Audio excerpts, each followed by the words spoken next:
हाँ जी, good afternoon, Ram Ram, नमस्ते। कैसे हैं आप सभी? एक बार जल्दी से कंफर्म कीजिए, आवाज आ रही है?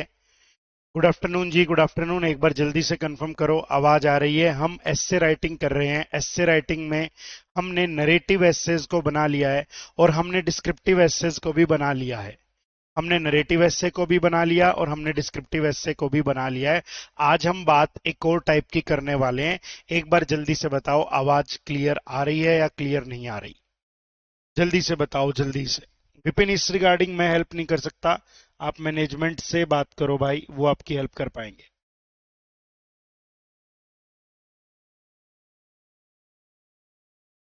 Everything is clear. All session is clear sir. All session नहीं, एवरीथिंग इज क्लियर, या फिर ऐसा you are audible and visible. ठीक है, ये बना सकते हो आप। आवाज क्लियर है तो ठीक है। आज के सेशन में हम बात कर रहे हैं। आज हम एक नई एस्से की टाइप शुरू कर रहे हैं। बेटा, टाइप का नाम मैं आपके सामने लिख देता हूं, फिर हम इस टाइप के ऊपर डिस्कशन करते हैं। देखो भाई, आज जो हम टाइप उठा रहे हैं वो टाइप है एक्सपोजिटरी एसेज की।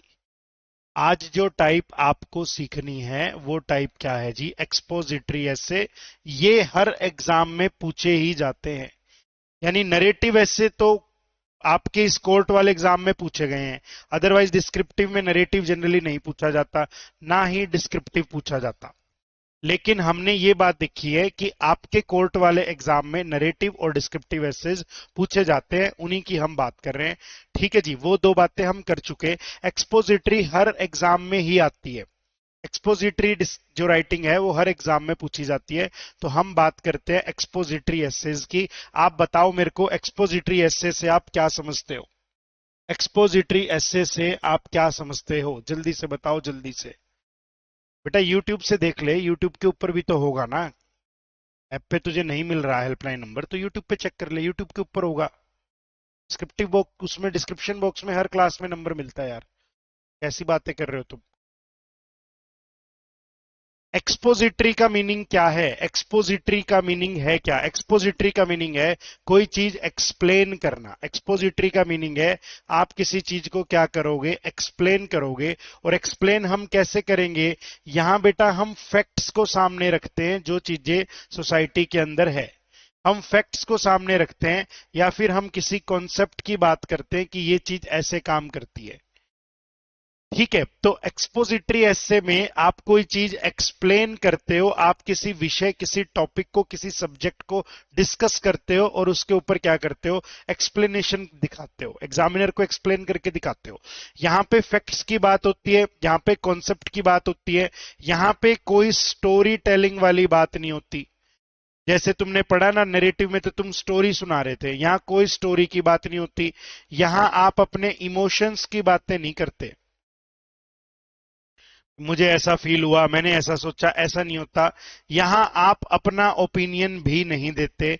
यहां तो आप फैक्ट या उस कॉमन प्रैक्टिस को दिखाते हो, जो कॉमन प्रैक्टिस सोसाइटी के अंदर चल रही है। तो एक्सपोजिटरी एसे में क्या होता है? एक्सपोजिटरी एसे में आप डिस्कस करते हो। एक्सपोजिटरी एसे में आप डिस्कस करते हो किसी टॉपिक को। धन्य जी, आप उस टॉपिक के बारे में इंफॉर्मेशन प्रोवाइड करवाते हो, फैक्ट्स दिखाते हो, कॉन्सेप्ट दिखाते हो। और बेसिकली स्टोरी टेलिंग नहीं होती, ना इसके अंदर इमोशंस जैसी बात होती, ना इसमें तुम तुम्हारा ओपिनियन बताते। जो मैंने लिखा है ना, फैक्ट दिखाते हैं, तो तुम्हें ये बात समझ में आनी चाहिए। फैक्ट दिखाते हैं जो चीज हमारी सोसाइटी में कॉमन प्रैक्टिस पे है, जो चीज सोसाइटी में चल रही है, उसी के बारे में तुम क्या करते हो? बात करते हो। ठीक है, रिफ्लेक्सिव एसे भी कुछ ना कुछ ऐसा ही होता है। रिफ्लेक्सिव एसे में थोड़ा सा डिफरेंस आता है। रिफ्लेक्सिव एसे में भी आप किसी चीज को डिस्क्राइब करते हो, जैसे मैं यहां पे लिख देता हूं। हालांकि मैं रिफ्लेक्सिव एसे के बारे में बताऊंगा भी तुमको।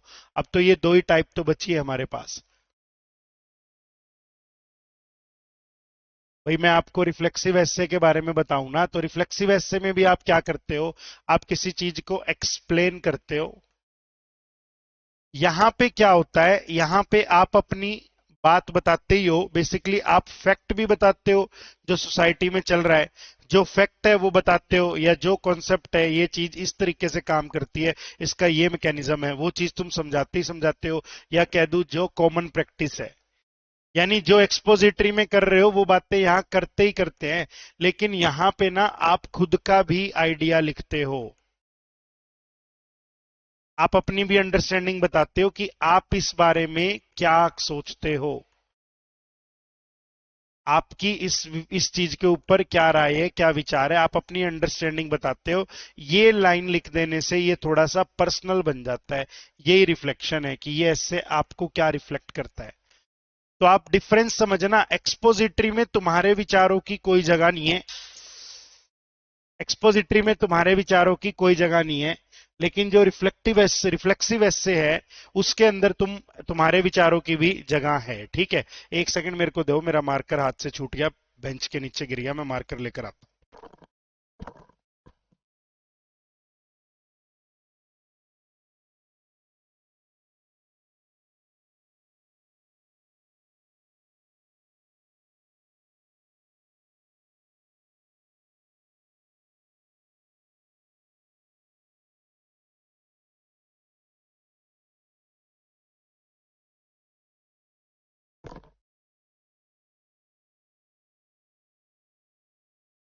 ठीक है, एक्सपोजिटरी तुमने पढ़ लिया, मैंने रिफ्लेक्सिव लिख दिया, रिफ्लेक्सिव नहीं है, रिफ्लेक्टिव है, रिफ्लेक्टिव है, रिफ्लेक्टिव, ये नाम होता है इसका, रिफ्लेक्टिव एसे। रिफ्लेक्सिव तो प्रोनाउन है, आज किसी ऑफलाइन बैच में रिफ्लेक्सिव प्रोनाउन पढ़ा है, तो बस माइंड से डायरेक्ट यही नाम चिपका दिया गया।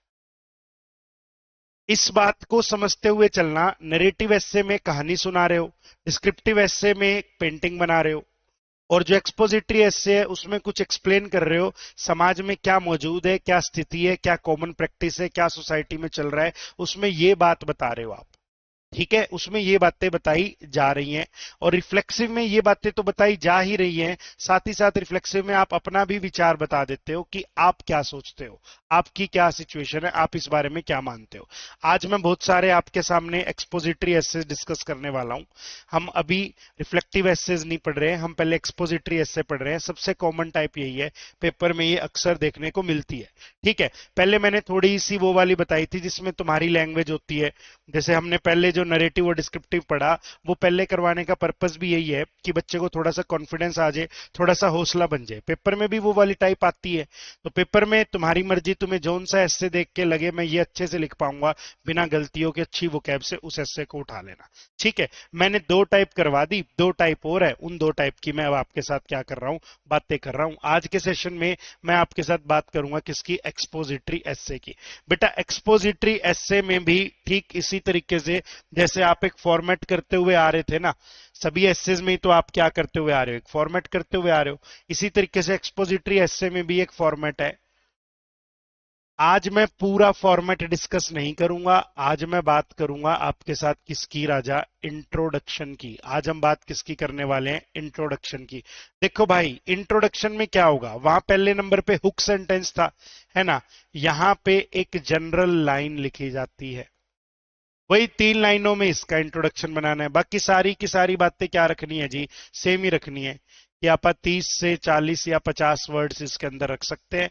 और जनरल लाइन एक आप लिखते हो, आप एक जनरल लाइन लिखते हो, या फिर इसको आप बोल सकते हैं ओपनिंग स्टेटमेंट, ओपनिंग सेंटेंस, यानी पैराग्राफ की शुरुआत होने से पहले एक ओपनिंग सेंटेंस बनाना पड़ेगा। ये हमें पता है, ये हम सब जगह ही बनाते हुए आ रहे हैं, ये हमें पता है, ये हम सब जगह ही बनाते हुए आ रहे हैं कि क्या जनरल लाइन होती है, क्या हुक सेंटेंस होता है। पिछले दो एसेज में हमने इन बातों को कवर किया है। अब आपको यही समझना है कि यहाँ एक जनरल लाइन या एक ओपनिंग सेंटेंस बनता है, ये कहीं ना कहीं ओपनिंग सेंटेंस इसका आप फिक्स भी कर सकते हो कि ये बेसिकली क्या होता है, तो मैं फिक्स भी करवा दूंगा, मैं थोड़ा बता दूंगा, ये फिक्स करके चल सकता है।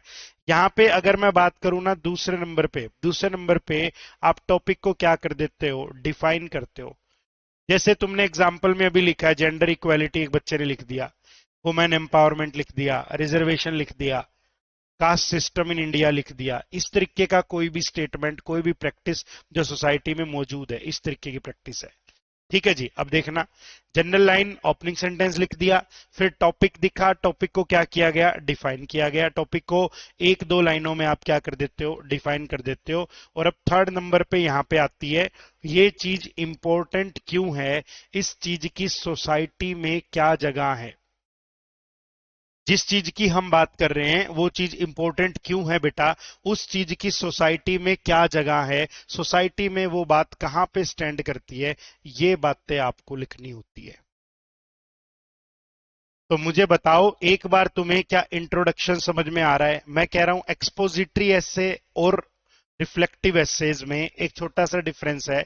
एक्सपोजिटरी में अपना विचार नहीं रखना, जो समाज में चल रहा है वही बताना है। रिफ्लेक्टिव में तुम अपना भी विचार रख सकते हो, अपनी भी विचारधारा को थोड़ा सा उसके अंदर मेंशन कर पाते हैं आप। बाकी बातें सेम सी हो जाती है। पेपर में एक्सपोजिटरी बहुत कॉमन है, एक्सपोजिटरी तो देखने को मिलता ही मिलता है। हर हर एग्जाम में जहां डिस्क्रिप्टिव है वहां एक्सपोजिटरी ऐसे देखने को मिलता ही मिलता है हर एग्जाम में। नरेटिव और ये डिस्क्रिप्टिव वाला एस्से तुम्हारे कोर्ट वाले एग्जाम में देखने को मिला है। अदरवाइज स्टोरी राइटिंग वाला जो एस्से है वो अदर एग्जाम्स में यूजुअली नहीं पूछा जाता, आप वाले में पूछा गया है, तो आपने वो भी पढ़ा। अब हमने ये पढ़ा है, हमने एक इंट्रोडक्शन का फॉर्मेट समझा है, हमने इंट्रोडक्शन समझा है एक्सपोजिटरी एस्से का। आपको ये बात समझ में आ रही होगी कि हम 3 लाइनें ही तो लिख रहे हैं। हमें ये बात समझ में आ रही है भाई कि हम क्या कर रहे हैं, हम 3 ही तो लाइनें लिख रहे हैं।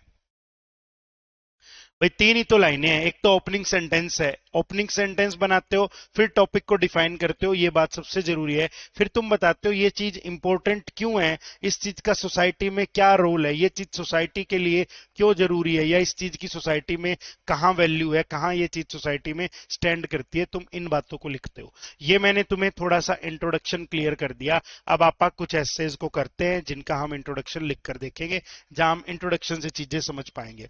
देखना, एक बार ना मैंने यहाँ पे डेफिनेशन भी डाली कि तुम्हें थोड़ी सी और बेहतर अंडरस्टैंडिंग में करवा पाऊं एक्सपोजिटरीज एसेज के बारे में।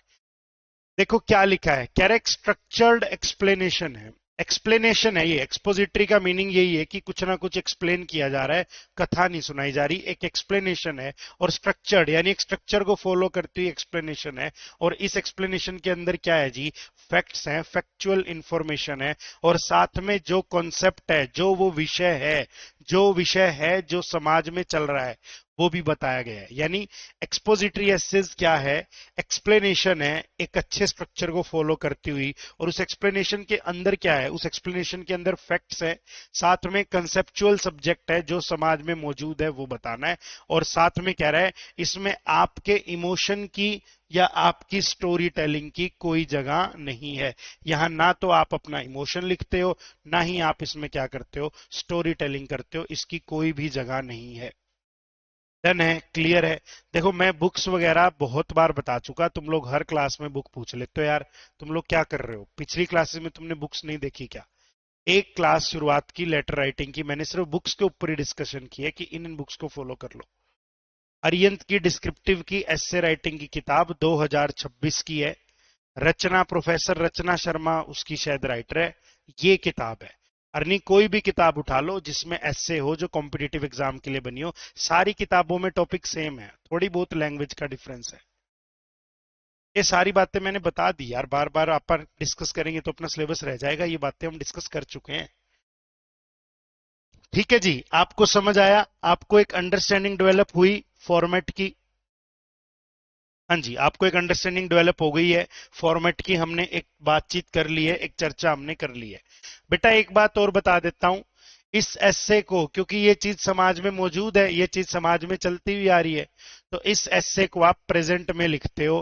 प्रेजेंट में लिखने का मतलब है ये वो कुछ एक वर्ब्स हैं जो तुम्हें दिखाई पड़ने वाली है। V1 दिखाई देगा, V1 के साथ SES दिखाई देगा, इज या आर दिखाई देगा, M इसमें दिखाई देगा नहीं, M तो सिर्फ I के साथ आता है। एक्सपोजिटरी में I के लिए कोई जगह है ही नहीं, तो I नहीं है तो M भी नहीं है। या फिर भाई आपको हैज या क्या दिख जाएगा, अकेला हैव भी दिखाई देने वाला है। इसी के साथ में बेटा तुम्हें क्या दिखाई देगा, इज आर के साथ में वर्ब की क्या दिखाई देगी, थर्ड फॉर्म दिखाई देगी। या फिर तुम्हें ये स्ट्रक्चर भी फ्रिक्वेंटली देखने को मिलने वाला है, हैज हैव प्लस V3। ये बातें मैंने बता दी, ये स्ट्रक्चर ये वर्ब्स में पहले ही बता चुका। ये V1 किसको डिनोट करता है, ये V1 रिपीटेड एक्शन को डिनोट करता है, जो काम बार बार होता है। किसी बच्चे ने आजकल में ही बैच लिया है तो वो इस सेशन को नहीं नहीं देखेगा। वो बच्चा क्या करेगा, लाइव क्लासेस में जाके लेटर राइटिंग से देखना शुरू करेगा। आजकल में जिसने बैच लिया है उसकी अभी अंडरस्टैंडिंग नहीं है, वो लेटर राइटिंग से देखेगा। आप फील भी करोगे धीरे धीरे जैसे जैसे आपका लेवल बढ़ रहा है। मैं जो आपको ऐसे लिख के दिखा रहा हूं उनमें मैं वोकैब का लेवल इंक्रीज करता जा रहा हूं, क्योंकि अब आप उस लेवल को समझ सकते हैं। तो अगर आप बीच में से क्लास देखोगे भाई तो तुम्हारा लॉस हो जाएगा, तुम्हें बातों की वो अंडरस्टैंडिंग नहीं बनने वाली है। फर्स्ट डे वाले चुपचाप क्लास को लीव करें, लेटर राइटिंग की पहली क्लास देखें, वहां से चलेंगे मेरे साथ साथ। ठीक है, डन है। प्रेजेंट में लिखा जाएगा V1 या V1 के साथ SCS में लिखा जाएगा, और ये रिपीटेड एक्शन को क्या करेगा, डिनोट करेगा। ऐसे ही हम इज या आर का भी यूज करते हैं। इज या आर का यूज करके आप स्टेट बताते हो, यानी यहां तो कोई एक्शन है, ये वो एक्शन है जो बार बार किया जाता है, समाज में ऐसा बार बार हो रहा है तो ये रिपीटेड एक्शन है। लेकिन जब तुम इज आर अकेला यूज कर रहे हो तो कोई भी एक्शन नहीं हो रहा, बल्कि स्टेट बताई जा रही। ऐसे ही हैज हैव का जब तुम अकेला यूज कर रहे हो ना, तो यहां पोजेशन बताई जा रही है, ओनरशिप बताई जा रही है, अधिकार बताया जा रहा है जी। यहां भी कोई क्या नहीं होता बेटा, एक्शन नहीं होता है। इज आर प्लस V3 का अगर आप यूज करते हैं तो ये आपका रिपीटेड एक्शन ही होता है, ये आपका रिपीटेड एक्शन ही होता है दोस्तों। लेकिन ये किसको डिनोट करता है, ये पैसिव वॉइस को डिनोट करता है।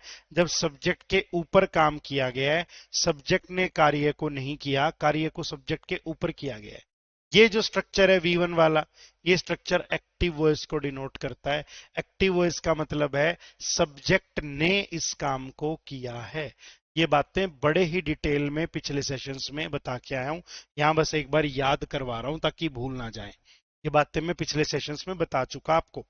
हैज हैव के साथ वर्ब की थर्ड फॉर्म का भी यूज किया जाता है बेटा, जो काम रिसेंट का फिनिश्ड एक्शन हो, जो काम रिसेंट में क्या हो रखा हो जी, फिनिश हो रखा हो। और ये स्ट्रक्चर भी किसे डिनोट करता है, एक्टिव वॉइस को ही डिनोट करता है।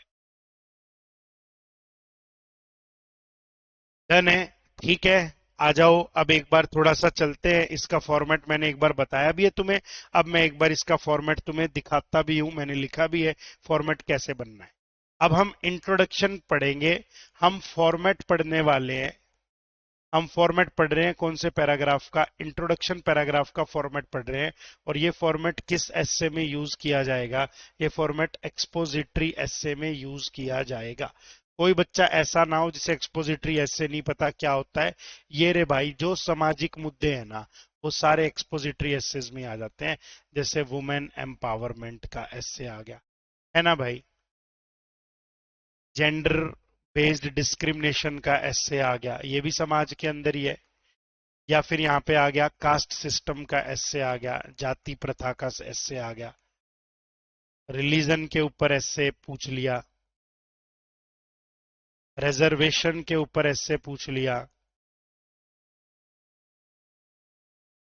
दहेज के ऊपर एस्से पूछ लिया, डाउरी के ऊपर, एजुकेशन के ऊपर एस्से पूछ लिया, पढ़ाई के ऊपर। ये सारे मुद्दे समाज में मौजूद हैं। जो मुद्दा समाज का है वो मुद्दा आपको एक्सप्लेन करना है, वो तुम्हारा एक्सपोजिटरी एस्सेज है, वो तुम्हारा एक्सपोजिटरी एस्से है। ठीक है, डन है।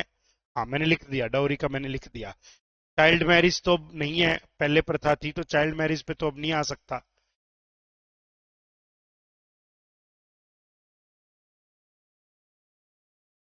ये लो भाई, जनरल ओपनिंग लाइन देखो, क्या देखनी है इसकी, जनरल ओपनिंग लाइन हमें देखनी है। देखो मैं लिखता हूं, मैंने बताया आपको भाई पहले पैराग्राफ की पहली लाइन क्या है। पहले पैराग्राफ की पहली लाइन में आप एक ओपनिंग कर रहे हो, यानी आप बस अपने ऐसे की शुरुआत कर रहे हो, या तो ऐसे इन मॉडर्न सोसाइटी, अब तुम आगे कोई बात बता रहे हो। ये लाइन लिखनी मुश्किल होती है, चैलेंजिंग होती है, क्योंकि बच्चा आइडेंटिफाई नहीं कर पाता यहाँ क्या लिखना है। बच्चे के पास बहुत सारी लाइनें हैं, लेकिन बच्चा ये आइडेंटिफाई नहीं कर पाता कि यहाँ लिखना क्या है। ठीक है जी, ये समस्या इसमें आ जाती है कई बार बच्चों को। हाँ, ये मैंने एक यहाँ लाइन लिखी, ये लाइन कई जगह यूज हो सकती है। ये लाइन आप एज अ टेम्पलेट यूज कर सकते हैं एक्सपोजिटरी एसे की शुरुआत करने में। ये एक फिक्स्ड लाइन है। The topic is an important concept. Topic का मीनिंग है यहाँ टॉपिक को लिख देना। जैसे रिजर्वेशन पे आ गया तो the reservation is an important concept in society, इस तरीके का आ गया। कास्ट सिस्टम के ऊपर आ गया, the cast system is an important concept in society, यानी इस लाइन को एज अ रेफरेंस यूज कर सकते हो। कई बार तुम इस तरीके से जनरल लाइन बनाओगे। या फिर dash plays a significant role in dash, या in dash plays a significant role in society, यहाँ सोसाइटी फिट हो जाएगा। यहाँ पे तुम क्या फिट करने वाले हो, टॉपिक को फिट करने वाले हो।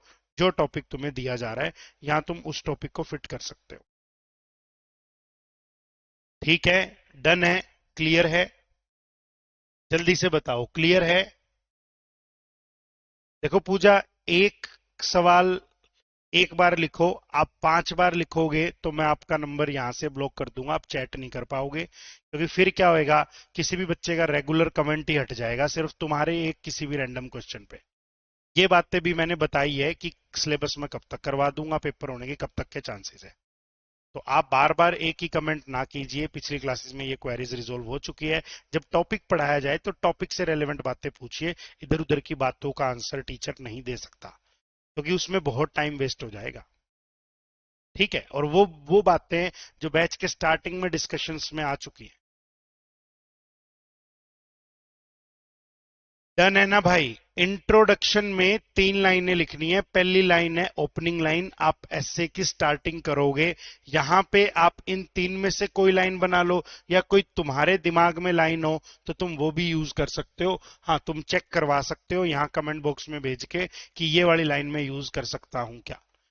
देखो भाई, सेकंड नंबर की लाइन की बात करता हूं। इंट्रोडक्शन में सेकंड लाइन क्या कहती है? इंट्रोडक्शन में सेकंड लाइन सिंपल सी बात कहती है, मीनिंग आइडिया ऑफ टॉपिक को छोड़ो। तुम्हें यह समझना है कि यहां तुम्हें डेफिनेशन देनी है, तुम्हें टॉपिक को डिफाइन करना है कि ये होता क्या है। तो इसने बोला है गिव सिंपल एक्सप्लेनेशन, क्या बताओ what it is. What it is का मीनिंग ही क्या है महाराज? व्हाट इट इज का मीनिंग ही है डेफिनेशन। दे दो यहां डेफिनेशन। बट इट इज का मीनिंग क्या है जी? यहाँ क्या दे दीजिए, डेफिनेशन दे दीजिए। वाई इट एग्जिस्ट, ठीक है। आगे कह रहे हैं what type of thing it is, system, issue, concept, यानी ये क्या है? ये एक सिस्टम है। जैसे रिजर्वेशन एक सिस्टम है जो कॉन्स्टिट्यूशनल वे में स्टैब्लिश किया गया है। इशू है, जैसे कि मैंने बोल दिया डोरी एक इशू है, सामाजिक प्रथा है और ये बुराई है, तो ये एक इशू है। या ये कोई कॉन्सेप्ट हो सकता है, जैसे वुमेन एम्पावरमेंट है, ये एक कॉन्सेप्ट है कि भाई महिलाओं का सशक्तिकरण होना चाहिए, ये वुमेन एम्पावरमेंट है। संदीप कुमार आ सकती है। Has, have, been plus V3 भी आ सकती है। ये पैसिव वॉइस का स्ट्रक्चर होता है, ये यूज किया जा सकता है। मैंने वो बताया जिनके बिना लिखा ही नहीं जा सकता। यहाँ चाहूं तो मैं हैज, हैव, बीन, V3 लिख दूं, यहां मैं सभी वर्ब्स यूज कर सकता हूं। लेकिन ये वो वर्ब है जिनके बिना आप ऐसे लिख नहीं पाओगे। Has, have, been, V3 optional है, तुम्हें यूज करनी आती हो तो तुम यूज करो, तुम्हें यूज करनी नहीं आती तो तुम ड्रॉप कर जाओ, इसको यूज ही मत करो। ठीक है, हाँ ऐसी लाइन आ सकती है। नहीं, प्रगति ने लाइन में ग्रामेटिकल बतेरी मिस्टेक्स कर दी। Dash is played vital role in society, ये गलत है। इज प्लेड को काट के प्लेज लिख दे, plays. Women empowerment plays vital role in our society, अब ये बन सकता है। और आवर जैसे शब्द को कोशिश कर अवॉइड किया जाए, क्योंकि यहां तुम्हें तुम्हारा विचार इंक्लूड नहीं करना, तो आवर से बेहतर है दा यूज कर, in the society. The society का मीनिंग हो गया जिस समाज में हम रहते हैं। आवर को अवॉइड कर। ठीक है भाई? हाँ जी, ये लो। अब देखो, आपको एक हिंट देते हैं। इंपॉर्टेंस या हिंट, यानी 1.3 जो लाइन है ना, जो आप जो आप इंट्रोडक्शन बना रहे हो, यहां जो 1.3 लाइन है, यहां पे आप कोई डिटेल्स नहीं बताओगे, आप बस इसकी सोसाइटी में इंपॉर्टेंस बताओगे। Why it matters in society या लाइफ, जिस चीज के बारे में हम बात कर रहे हैं उस चीज की क्या इंपॉर्टेंस है, क्यों जरूरी है, वो कहां जरूरी है। या तो वो चीज समाज में जरूरी है, या फिर वो चीज कहां जरूरी है जी? लाइफ में जरूरी है। डन? क्लियर? अब मैं तुमसे पूछता हूं, अब तुम्हारी बारी है। अब तुम मेरे को एक बार कमेंट बॉक्स में जल्दी से लिखकर बताओ कि एक्सपोजिटरी और रिफ्लेक्सिव एस्से में क्या डिफरेंस होता है। सबसे पहले तो ये बताओ, देखते हैं कौन जल्दी आंसर दे रहा है। एक्सपोजिटरी और रिफ्लेक्सिव में क्या डिफरेंस होता है। अब मैं तुमसे 2-3 क्वेश्चन पूछूंगा पहले, फिर हम आगे बढ़ेंगे इस सेशन में। वुड बी प्लस V1 गलत है मित्र, वुड बी प्लस V3 सही है। वुड बी प्लस V1 गलत है। Model plus B plus verb की थर्ड फॉर्म आती है जो पैसिव वॉइस को डिनोट करती है। आप मुझे बताइए एक्सपोजिटरी और रिफ्लेक्टिव एसेज में क्या डिफरेंस है। एक्सपोजिटरी और रिफ्लेक्टिव में क्या डिफरेंस है। 2-3 अब मैं तुमसे क्वेश्चन पूछता हूं इसी राइटिंग के बारे में, फिर हम आगे बढ़ेंगे ताकि मुझे पता लगे ये बातें तुम्हारी क्लियर है, तभी तुम आगे समझ पाओगे। ये यहीं पजल खड़े हो तो फिर तो बात खराब हो जाएगी साथी।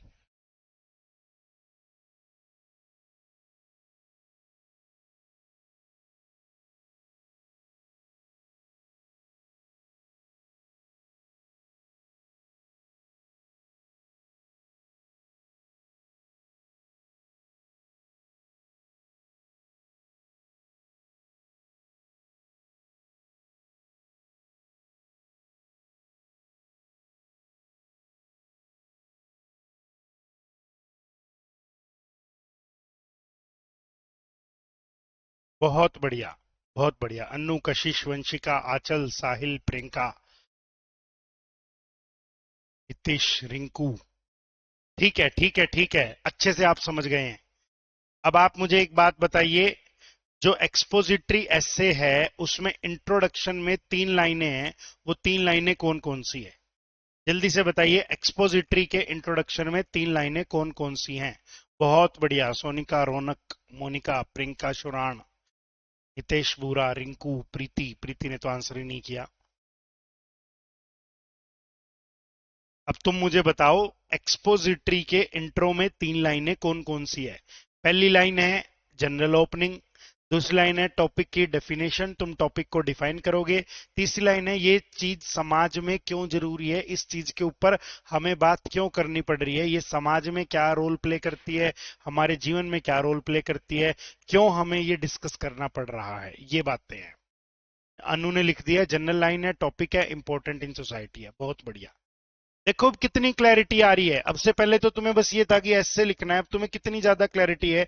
तुम्हें पता है कि नरेटिव ऐसे में कहानी सुनानी है, डिस्क्रिप्टिव ऐसे में पिक्चर बननी चाहिए एग्जामिनर के ब्रेन में, एक्सपोजिटरी ऐसे में क्या करना है, टॉपिक को एक्सप्लेन करना है, और अगर रिफ्लेक्टिव ऐसे है तो टॉपिक एक्सप्लेन भी है और तुम अपने भी विचार बता रहे हो, तुम इस बारे में क्या समझ पा रहे हो। आपको चारों टाइप क्रिस्टल क्लियर होती जा रही है, और मैंने सभी का फॉर्मेट सेम रखा है। तुम देख पा रहे हो जैसा नरेटिव का फॉर्मेट था कुछ कुछ वैसा ही डिस्क्रिप्टिव का है, थोड़ा थोड़ा चेंज है। जैसा मैं डिस्क्रिप्टिव का फॉर्मेट करवाया वैसा ही अब मैं तुम्हें एक्सपोजिटरी का फॉर्मेट करवा रहा हूं, वैसे ही मैं रिफ्लेक्टिव का फॉर्मेट करवाऊंगा। भाई तुम्हें 5 अलग अलग फॉर्मेट ना करने पड़े, तुम्हें एक फॉर्मेट पता है कि इंट्रो में 3 लाइन, बॉडी में 3 लाइन, कंक्लूजन में 3 लाइन। इंट्रो की पहली लाइन स्टार्टिंग है, हुक है, जनरल लाइन है, फिर तुम टॉपिक की बात कर रहे हो, टॉपिक को डिफाइन कर रहे हो, फिर तुम एक हिंट बनाने के लिए एक लाइन डाल रहे हो। यानी हकीकत तो ये है मेरे भाई कि आपने एक भी ऐसे सीख लिया ना तो बाकी भी आप 50-60% तो सीख गए। जो 30-40% बच गया अब तो हम उसकी बात कर रहे हैं, अब तो हम उसी की बात कर रहे हैं ना भाई। आ जाओ। आज मैं आपको इंट्रोडक्शंस करवाऊंगा, और मैं हर एक इंट्रोडक्शन 2 तरीकों से करवाऊंगा। एक वोकेबलरी ठीक ठाक लेवल की होगी, एक वोकेबलरी अच्छे लेवल की होगी।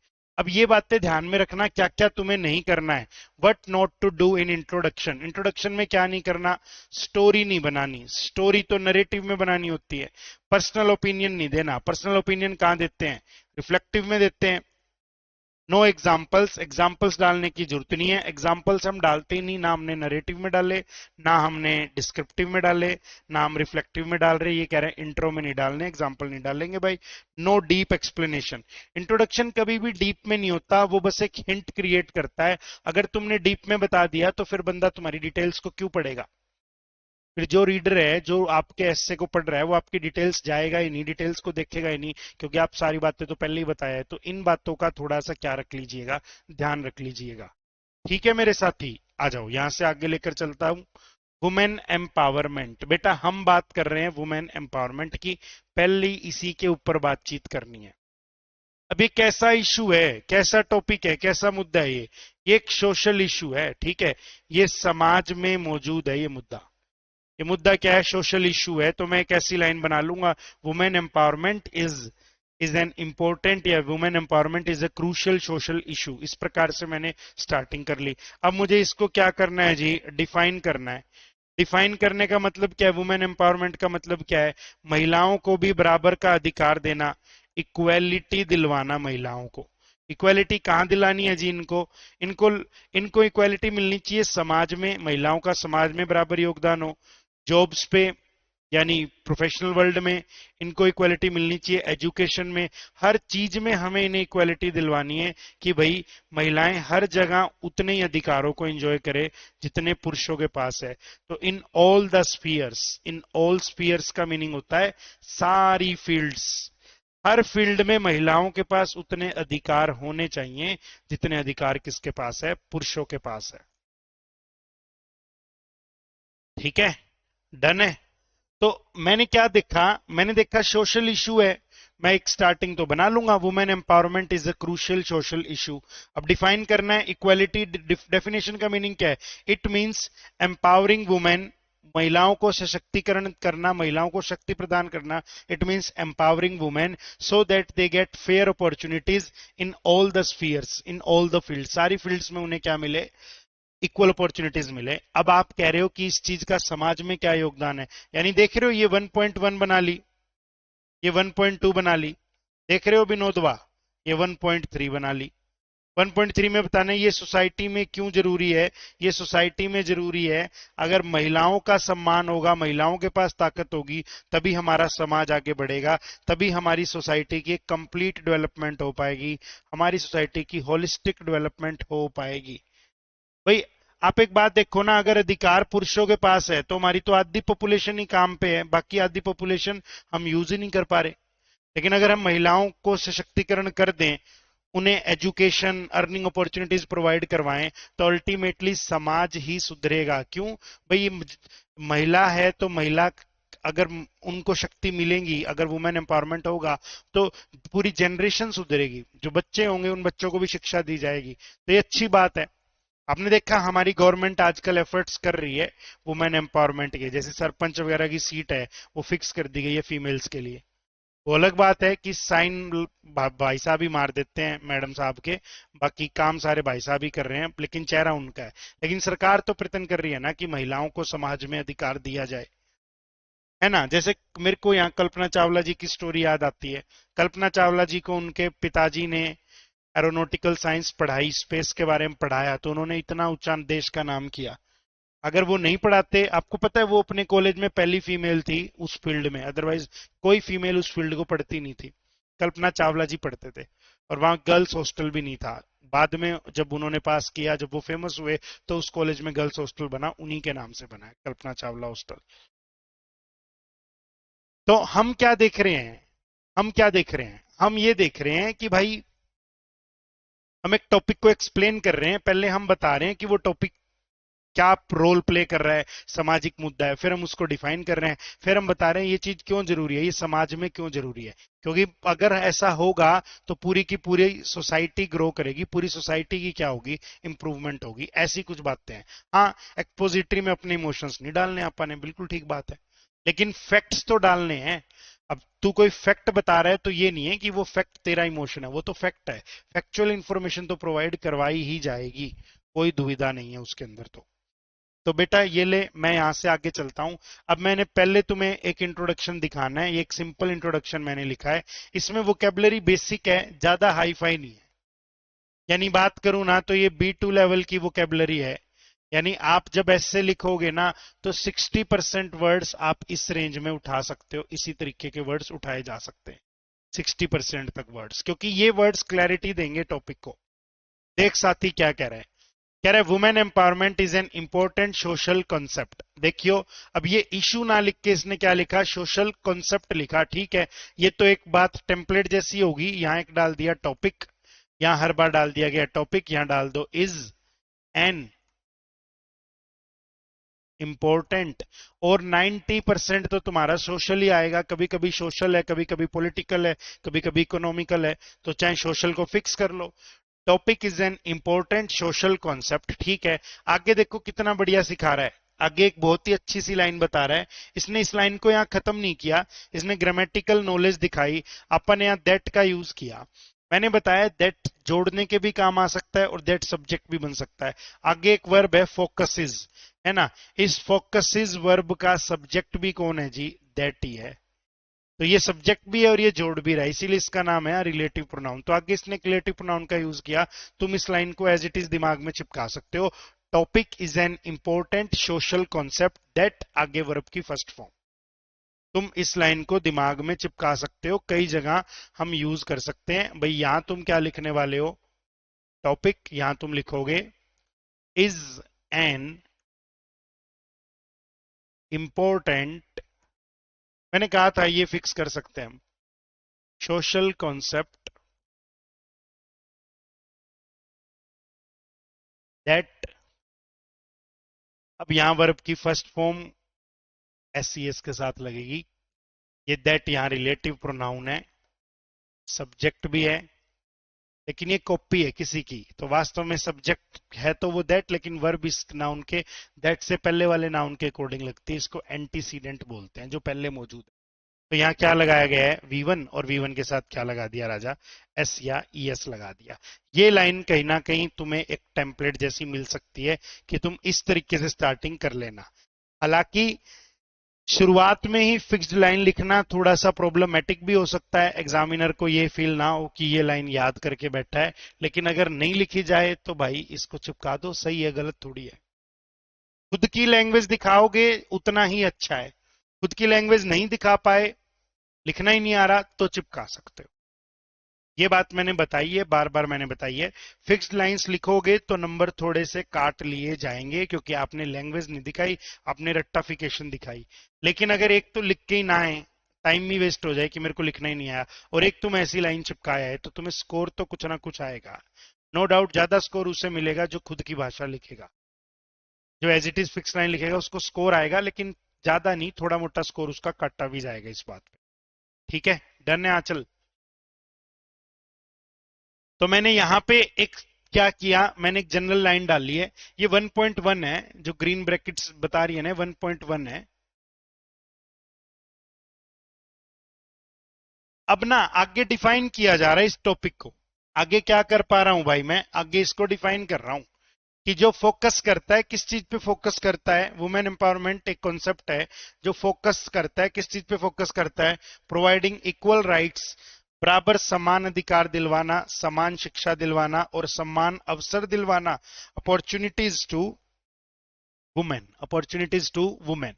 तो कह रहे वुमेन एम्पावरमेंट एक इंपॉर्टेंट मुद्दा है जो फोकस करता है कि महिलाओं को बराबर अधिकार मिले, शिक्षा में भी, शिक्षा भी मिले बराबर, और अवसर भी मिले महिलाओं को। ठीक है, ये ऊपर वाली लाइन 1.1 थी, ये 1.2 है। ये तुमने टॉपिक को डिफाइन किया है कि वुमेन एम्पावरमेंट का मतलब क्या है, महिलाओं को बराबरी का समान अधिकार दिलवा देना। आगे 1.3 वाली लाइन है, ये पूरी जो ब्रैकेट डाल रहा हूं ये 1.3 है। यानी ये बता रही है कि इस वुमेन एम्पावरमेंट का समाज में अहमियत क्यों है, क्यों ये चीज जरूरी है। कह रहा है इट एम्स, इसका एम क्या है, इसकी जरूरत इसीलिए है कि ये क्या करे, महिलाओं की स्थिति को मजबूत करे। स्ट्रेंथन का मीनिंग होता है मजबूत करना, वर्ब है। स्ट्रेंथन करे, उनकी पोजीशन को कहां करे, समाज में, और साथ में क्या बढ़ाए, समानता बढ़ाए। हर क्षेत्र में, जीवन के हर क्षेत्र में महिलाओं को क्या मिले, समानता मिले। घर वाले गाड़ी लानी है तो सिर्फ भाई से ना पूछे, बहन से भी पूछे कि बेटा तू बता तेरी पसंद कौन सी है, कौन सी लेके आए। ये बात हम करते हुए आ रहे हैं।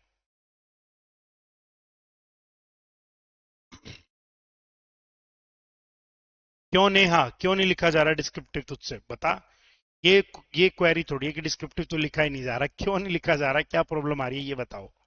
और कोई बच्चा ऐसा हो जिसको पूरा नहीं लिखा जाए तो वो टुकड़ों में तोड़ तोड़ के तैयारी करे। जैसे पहले वो क्या करे, इंट्रोडक्शन लिखने की प्रैक्टिस करे, सिर्फ 10-12 जो एसेज मैंने करवाए हैं उनके इंट्रोडक्शंस लिखे, फिर मेरे इंट्रोडक्शन से मैच करे। अगर इंट्रोडक्शन भी नहीं लिखा जा रहा तो वो पहले हुक सेंटेंस, जनरल लाइन सोचे। जनरल लाइन हुक सेंटेंस लिखना सीख ले, फिर वो दूसरी लाइन लिखना सीख ले। यानी बड़ी प्रॉब्लम को छोटा कर लो, तोड़ तोड़ के करोगे तो काम आसान हो जाएगा। ऑफलाइन क्लासेस में भी ऐसा होता है, कुछ बच्चे ऐसे होते हैं कि ऐसे टीचर ने समझाया और वो साथ साथ लिखते रहते हैं। एक पैराग्राफ मैंने समझाया, उन्होंने उस पैराग्राफ को चेक करवाया, मैंने कहा क्लियर हो गया, दूसरे पैराग्राफ पे आ गए। कुछ बच्चे ऐसे होते हैं जो लाइंस उठाते हैं कि पहले पहले 1.1 की प्रैक्टिस कर रहा हूँ, 1.1 2-3 दिन की करनी आ गई, फिर 1.2 पे आया, फिर 1.3 पे आया, फिर पूरा इंट्रो लिख के देखा 5-7 का, फिर बॉडी लिखनी शुरू कर दी। तो आप अपनी प्रैक्टिस को तोड़ सकते हो, तोड़ तोड़ के कर सकते हो। अगर दिक्कत होती है तो तोड़ तोड़ के बताओ, तोड़ तोड़ के लिख सकते हो अगर दिक्कत होती है तो। रितिका और नेहा, बेस्ट तरीका प्रैक्टिस का ही है। जैसे ग्रामर है, तुमने एक बार पढ़ी और तुम्हें ग्रामर आ गई, है ना, तुमने ग्रामर पढ़ी और तुमसे क्वेश्चन लगने लग गए, वोकेबलरी तुमने पढ़ी तुमसे होने लगी। राइटिंग में तुम्हें ये चलाना पड़ता है। राइटिंग का मीनिंग क्या है? राइटिंग का मीनिंग है कि तुम्हें पता सब कुछ है, थॉट्स तुम्हें तुम्हारे निकालने और तुम्हें तुम्हारे थॉट्स को ही एक शेप देनी है। तो यहां तो प्रैक्टिस की गेम है। प्रैक्टिस करो, ना लिखा जाए, कोई प्रॉब्लम आए तो मेरे को वो प्रॉब्लम बताओ कि मेरे को ये प्रॉब्लम आ रही है।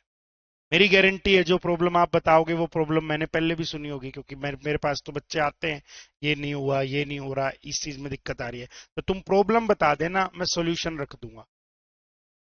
ठीक है, जैसे अभी डिस्क्रिप्टिव अगर नहीं लिखा जा रहा तो कुछ डिस्क्रिप्टिव्स को पढ़ो, कुछ वोकेबलरी को याद रखो, कुछ लाइंस को याद रखो, और फिर लिखना शुरू करो, इंट्रो से बनाना शुरू कर दो। एफर्ट्स तो खुद मारने पड़ेंगे और समय बहुत कम है, इस बात का भी ध्यान रखें, समय बहुत ही कम है। आज जून मान लो खत्म होने वाला है, जुलाई आ गया है, 30 ही दिन है, पेपर पापर भी हो लेगा, सिलेबस भी हो लेगा, तुम्हारी प्रैक्टिस भी हो लेगी।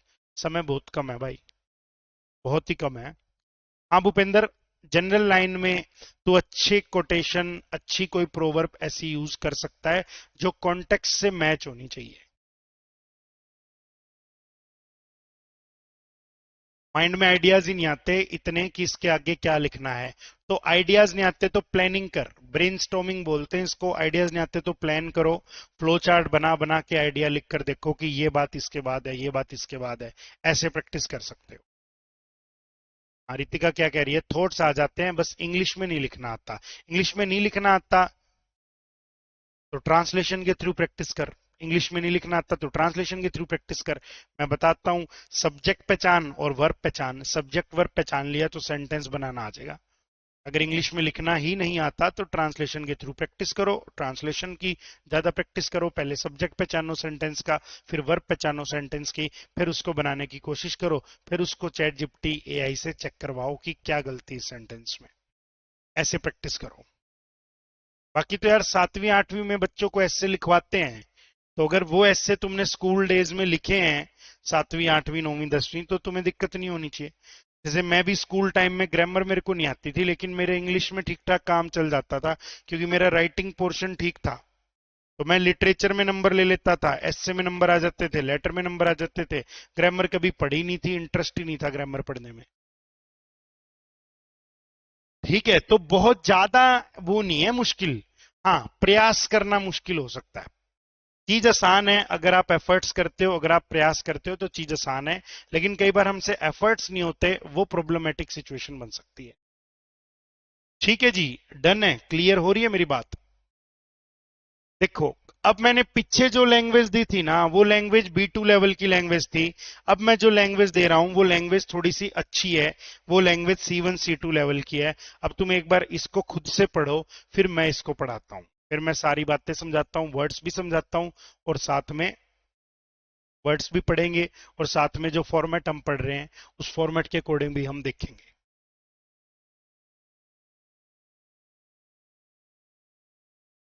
हाँ, रिंकू, मॉडल्स का यूज ज्यादा नहीं होता, प्रेजेंट इंडेफिनिट में लिखा जाएगा।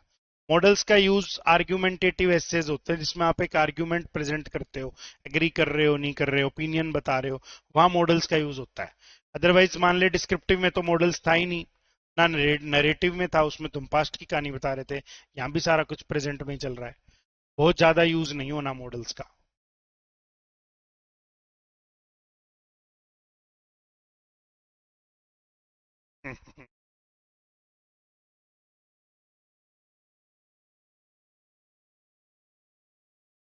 सर, हिंदी टू ट्रांसलेट करते हैं वर्ड टू वर्ड, उसमें नेचुरल फ्रेजिंग नहीं आती, वो एब्सर्ड सेंटेंस लगता है, उसके लिए रीडिंग चाहिए।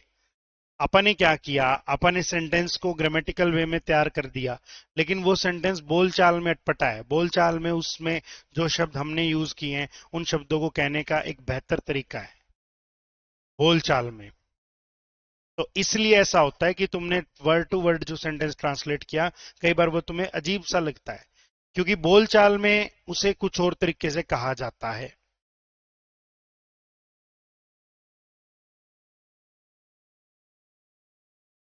एरर डिटेक्ट तो हो जाते हैं जनरल सेंटेंसेस में, लेकिन ऐसे लिखते टाइम गलत क्यों हो जाते हैं सर? एरर डिटेक्ट इसलिए हो जाते हैं क्योंकि आज तक ब्रेन को ट्रेनिंग ये दी गई है कि कोई सेंटेंस मिले तो एरर डिटेक्ट कर दे। आज तक की ट्रेनिंग क्या है? आज तक जो भी तुमने इंग्लिश पढ़ी है, तुमने एरर्स डिटेक्ट ही तो की है, वही तो प्रैक्टिस अपन ने की है। डिस्क्रिप्टिव की खुद से लिखना, खुद से प्रोड्यूस करना, ये ब्रेन को नई ट्रेनिंग मिल रही है। नई ट्रेनिंग मिल रही है तो ब्रेन को थोड़ी सी समस्या इसमें आ जाती है। C1 C2 लैंग्वेजेस के लेवल हैं, जैसे A1 A2 बेसिक सा लेवल है, फिर B1 B2 है, फिर C1 C2 है। तो C1 C2 का मतलब है लैंग्वेज का पीक लेवल, सबसे अच्छा लेवल C2 है, फिर C1 है, फिर B2 है, फिर B1 है। ऐसे लैंग्वेज की लेवल्स की क्लासिफिकेशन होती है किसी भाषा में। A1 लेवल बेसिक, बिल्कुल बेसिक, A2 बेसिक से थोड़ा सा ऊपर, B1 इंटरमीडिएट सा, B2 इंटरमीडिएट से ऊपर, C1 एक अच्छा लेवल और C2 एक एक्सपर्ट लेवल। हाँ, प्रैक्टिस ही वही है एरर फाइंडिंग की, तो एरर मिल जाते हैं। खुद प्रोड्यूस करने की प्रैक्टिस नहीं है तो नहीं मिलते, तो नहीं बनाया जाता। लेकिन प्रैक्टिस करेंगे तो बन जाएगा, ऐसी बात नहीं है कि प्रैक्टिस करने से बनेगा नहीं। हाँ, एफर्ट्स तो लगाने पड़ेंगे, शॉर्टकट नहीं है। डिस्क्रिप्टिव राइटिंग में यही बात है कि कोई शॉर्टकट नहीं है, एफर्ट्स ही है भाई। वुमेन एम्पावरमेंट, सबसे पहले क्या करेंगे, हम टॉपिक को डिफाइन कर रहे हैं। टॉपिक को क्या, पहले हम एक जनरल लाइन लिख रहे हैं, women empowerment is a fundamental socio economic concept. देखो क्या लिखा गया है, इंपॉर्टेंट जो वर्ड था ना, इंपॉर्टेंट की जगह मैंने सिनोनिम क्या डाल दिया है जी, फंडामेंटल। सिनोनिम चेंज करता जा रहा हूं, इंपॉर्टेंट वर्ड का रिप्लेसमेंट डाला गया अच्छी वोकैब में, फंडामेंटल। सोशल कॉन्सेप्ट की जगह क्या लिख दिया, socio economic concept. Socio economic concept का मीनिंग है ये एक ऐसा मुद्दा है जो सोसाइटी को भी इंपैक्ट करता है, हमारे समाज में भी इस मुद्दे का योगदान है, और इकोनॉमी को भी, देश की इकोनॉमी को भी इंपैक्ट करता है। जैसा मैंने बताया, अगर पुरुषों को ही कमाने का अधिकार है तो देश में वर्किंग पॉपुलेशन आधी है, लेकिन महिलाओं को भी कमाने का अगर अधिकार है तो वर्किंग पॉपुलेशन डबल होगी। तो ये इकोनॉमिक से भी रिलेटेड है, सोशो इकोनॉमिक कॉन्सेप्ट है। दैट, यहां हमने क्या लिखा है जी, एम्फेसाइजेज। वहां भी अपन एक वर्ड ऐसा लिखा था, फोकस। फोकस की जगह हमने एक अच्छा बेहतरीन वोकैब का वर्ड लिखा, एम्फेसाइजेज। ये एक ऐसा कॉन्सेप्ट है जो जोर देता है, एम्फेसाइज का मीनिंग है जोर देता है, स्ट्रेस देता है। किस चीज पे, एंश्योरिंग, सुनिश्चित करता है, जोर देता है कि ये बात सुनिश्चित हो जाए कि बराबरी के अवसर मिले, इक्वालिटी हो, डिग्निटी हो, रिस्पेक्ट हो, सोशल स्टेटस हो। जैसे पुरुषों को डिसीजन मेकिंग में घर पे इन्वॉल्व करते हैं, फीमेल्स को भी इन्वॉल्व किया जाए, डिग्निटी मिले एंड एक्सेस टू अपॉर्चुनिटीज। वहां सिर्फ लिखा था आपने अपॉर्चुनिटी, यहां आपने कितना अच्छा वर्ड डाला, एक्सेस टू अपॉर्चुनिटीज, कि महिलाओं की भी पहुंच हो, कहां तक पहुंच हो जी, अपॉर्चुनिटीज तक। अगर कोई फीमेल कहे कि बीटेक एरोनॉटिकल साइंस में करनी है तो फैमिली करवाए, ये फ्रीडम चाहिए। इसी चीज को वुमेन एम्पावरमेंट का मिशन मानते हैं, महिलाओं के लिए ये चीज चाहिए। और in all spheres of life, ये मैंने पहले ही करवा दिया था। ऑल स्पीयर्स ऑफ लाइफ का मीनिंग है भाई सारी फील्ड्स, सारे सेक्टर्स, सोसाइटी में, इकोनॉमिकली, पॉलिटिकली, गवर्नमेंट में, हर जगह में महिलाओं का पार्टिसिपेशन चाहिए, हर जगह। ठीक है जी, तो आपने क्या किया, आपने एक जनरल लाइन बनाई और आपने टॉपिक को भी डिफाइन किया। वुमेन एम्पावरमेंट एक फंडामेंटल सोशो इकोनॉमिक कॉन्सेप्ट है जो इस बात पे जोर डालता है कि महिलाओं को समानता के अधिकार मिले, उन समानता के अधिकार मिले, सम्मान मिले, और उनके पहुंच में हो अवसर। अगर वो कुछ करना चाहे तो फैमिली उन्हें सपोर्ट करे। हर फील्ड में महिलाओं को बराबरी दी जानी चाहिए, ये नहीं एक दो फील्ड में काम कर दिया है, हर फील्ड में बराबरी मिलनी चाहिए। ये यहां से लेके यहां तक जो ग्रीन डिब्बा है ना, ये 1.1 है। जो मैंने ग्रीन बॉक्स बनाया है ये 1.1 है। जो मैं यहां पे आपके सामने एक ब्रैकेट डालता हूं और ये ब्रैकेट में रखता हूं स्फीयर्स ऑफ लाइफ की तरफ, ये 1.2 है। और अब इट पे एक ब्रैकेट चलती है सोसाइटी की तरफ, ये 1.3 है भाई। ये क्या है जी, 1.3 है। देखो क्या कह रहा है, इट इज कंसीडर्ड एसेंशियल, ये एसेंशियल समझा जाता है, ये जरूरी है, समाज में इसकी क्या इंपॉर्टेंस है वही बता रहा है। ये एसेंशियल है क्यों? ताकि हम अचीव कर पाए। क्या अचीव कर पाना है जी? Inclusive development. क्या अचीव कर पाए? इंक्लूसिव डेवलपमेंट और एक बैलेंस्ड सोसाइटी। तो यही तो बात बतानी है 1.3 में कि ये चीज क्यों जरूरी है समाज में। ये चीज समाज में इसलिए जरूरी है ताकि हम इंक्लूसिव डेवलपमेंट अचीव कर पाए और साथ ही साथ एक बैलेंस्ड सोसाइटी बना पाए। इंक्लूसिव डेवलपमेंट का मीनिंग होता है एक ऐसी डेवलपमेंट जहां हर पर्सन के लिए बेनिफिट्स है, हर पर्सन को इंक्लूड किया गया है। ऐसा नहीं है समाज का उत्थान है लेकिन महिलाओं के पास अधिकार ही नहीं है। जैसे कुछ इस्लामिक कंट्रीज हैं जहां महिलाओं के पास बिल्कुल अधिकार नहीं है। कुछ एक में तो ऐसे भी कानून है कि महिलाएं बिना पुरुष के इजाजत के घर से बाहर ही नहीं जा सकती या पुरुष उनके साथ ही चाहिए। तो अब वो कंट्री पैसे वाली भी है, वहां पैसा है, लोगों के पास रिसोर्सेज हैं, लेकिन वहां प्रोग्रेस सिर्फ किसकी है? मेल्स की है। फीमेल्स तो चार दीवारी में ही कैद है। तो वो यही बात कह रहे हैं कि डेवलपमेंट कैसी हो? एक इंक्लूसिव डेवलपमेंट हो। इंक्लूसिव डेवलपमेंट का मीनिंग क्या है? ये लिख रखा। इंक्लूसिव डेवलपमेंट का मीनिंग है जो सभी को इंक्लूड करने वाली हो, हर एक को उस डेवलपमेंट से फायदा हो, किसी एक पर्सन को फायदा ना हो, और साथ में एक बैलेंस सोसाइटी हो। बैलेंस सोसाइटी का मीनिंग है जैसे पुरुषों को कुछ भी करने की इजाजत है, महिलाओं को बेसिक चीजों की भी परमिशन नहीं है। ऐसा नहीं होना चाहिए। ये ना हो कि समाज में एक पोर्शन बहुत ज्यादा ताकत इंजॉय करता है, एक पोर्शन के पास अपॉर्चुनिटीज या ताकत के नाम पे कुछ है ही नहीं। तो बैलेंस बना रहे पावर का, दोनों को इक्वली कंसिडर किया जाए। इस वाले में वोकेबलरी काफी अच्छी देखने को मिल रही है। जैसे एक अच्छा वर्ड देखने को मिल रहा है फंडामेंटल, इंपॉर्टेंट का सिनोनिम। एक अच्छा वर्ड देखने को मिल रहा है एम्फेसाइजेस, फोकस का सिनोनिम। एक अच्छा वर्ड देखने को मिल रहा है एंश्योरिंग, सुनिश्चित करना। एक अच्छा मिल रहा है access to opportunities, collocation, access to opportunities. ऐसे ही यहां अच्छा वर्ड मिल रहा है इंक्लूसिव डेवलपमेंट। एक अच्छा वर्ड क्या मिल रहा है? Balance society. तो ये वाली थोड़ी सी ज्यादा अच्छी इंट्रोडक्शन है क्योंकि इसमें वोकैब ने बढ़िया काम कर रखा है। इन वर्ड्स को समझ लो, इन वर्ड्स को लिख लो, इनको याद कर लो। एक बार बताओ क्या तुम्हें ये बात पता लग पा रही है कि जो फॉर्मेट मैंने तुम्हें एक्सपोजिटरी के इंट्रोडक्शन का बताया है, मैं उसी फॉर्मेट पे आपको ऐसे लिखवा रहा हूं। क्या आप इस बात को ऑब्जर्व कर पाए? जल्दी से कंफर्म कीजिए, जल्दी से कंफर्मेशन चाहिए आपका, जल्दी से।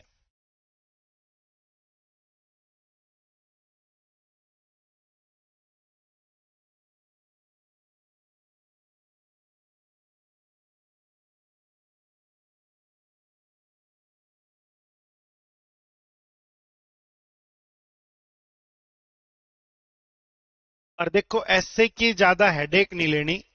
अगर तुम टेंशन मान के करोगे तो तुमसे कुछ भी नहीं होएगा। तुम्हें ये बात भी तो देखनी है ना, 50 नंबर की इंग्लिश है जिसमें डिस्क्रिप्टिव 30 नंबर का है।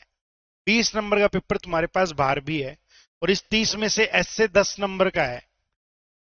तो मान लो अगर मेरे एस्से में गलतियां भी हो तब भी 40 नंबर का पेपर तो मेरे हाथ में है। और 10 नंबर के एस्से में भी ये थोड़ी है कि मैं 10 में से 2 के ऊपर ही हूं। यार मरे से मरे मैं 10 में से 5 6 7 के ऊपर तो हूं। तो 5 6 7 के ऊपर हो तब भी आप कट ऑफ पार कर जाओगे, तब भी आप सिलेक्शन निकाल जाओगे। आपको इंपॉर्टेंट समझनी पड़ेगी। सिर्फ ऐसे ही इंपॉर्टेंट नहीं है, ऐसे इंपॉर्टेंट है लेकिन सिर्फ ऐसे ही इंपॉर्टेंट नहीं है।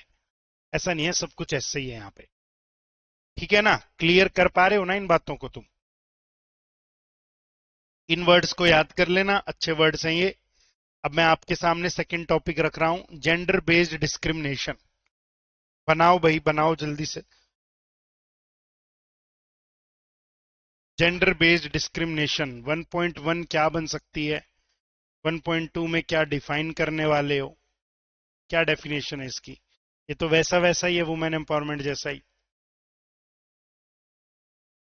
1.3 में ये चीज सोसाइटी के लिए इंपॉर्टेंट क्यों है?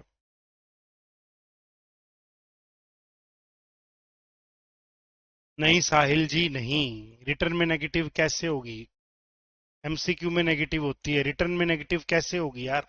कैसे नेगेटिव दे देगा एग्जामिनर?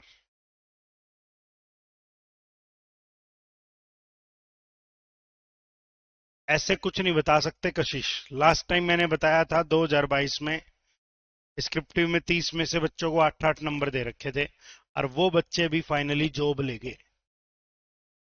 वो बच्चे भी फाइनली जॉब ले गए। डिस्क्रिप्टिव में 12, 13, 15 नंबर लेने वाला भी जॉब पे बैठा है। ये नहीं डिसाइड किया जा सकता, ये तो डिपेंड करेगा क्या टॉपिक है, कितने बच्चों ने पेपर दिया, बच्चों का क्या लेवल था, कैसी चेकिंग हुई। ये टीचर नहीं क्लियर कर सकता, भाई इतना मान के चल।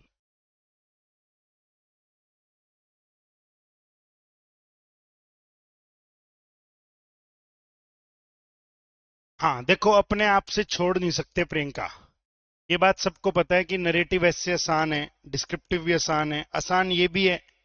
पहली क्लास में दिक्कत होती है, फिर तो आसान लगता ही है। अब तुम अपने आप छोड़ नहीं सकते, क्या पता पेपर में चॉइस ही ना आए, तुम्हें एक ही ऐसे दिख गया एक्सपोजिटरी ऐसे, फिर तुम क्या करोगे? 4 साल में भर्ती आती है, फिर तो आप 4 साल पीछे हो गए इस भर्ती के लिए, तो आप ड्रॉप नहीं कर सकते। हाँ कशिश, इतने दिए थे, वो बालक जॉब भी ले गए, क्योंकि किसी को नहीं दिए अगलों ने नंबर। छोड़ नहीं सकते, छोड़ोगे तो फंस जाओगे, हो सकता है पेपर में तुम्हें ना मिले, चॉइस ही ना मिले, फिर तुम क्या करोगे?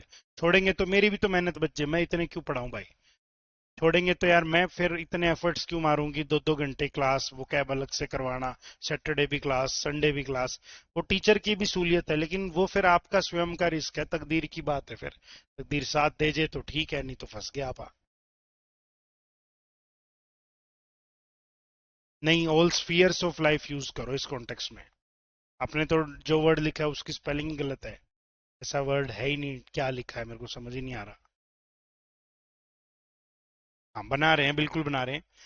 जेंडर बेस्ड डिस्क्रिमिनेशन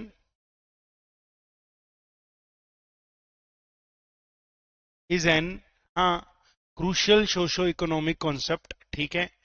अब इसको डिफाइन कर देना। It means people are not given fair opportunities because of their gender, especially women in fields of education and earning opportunities. Gender based discrimination में कौन सफर कर रहा है? फीमेल्स। मेल्स को तो पावर मिल रही है, फीमेल्स को पावर नहीं मिल रही। हाँ बनाओ बनाओ बनाओ।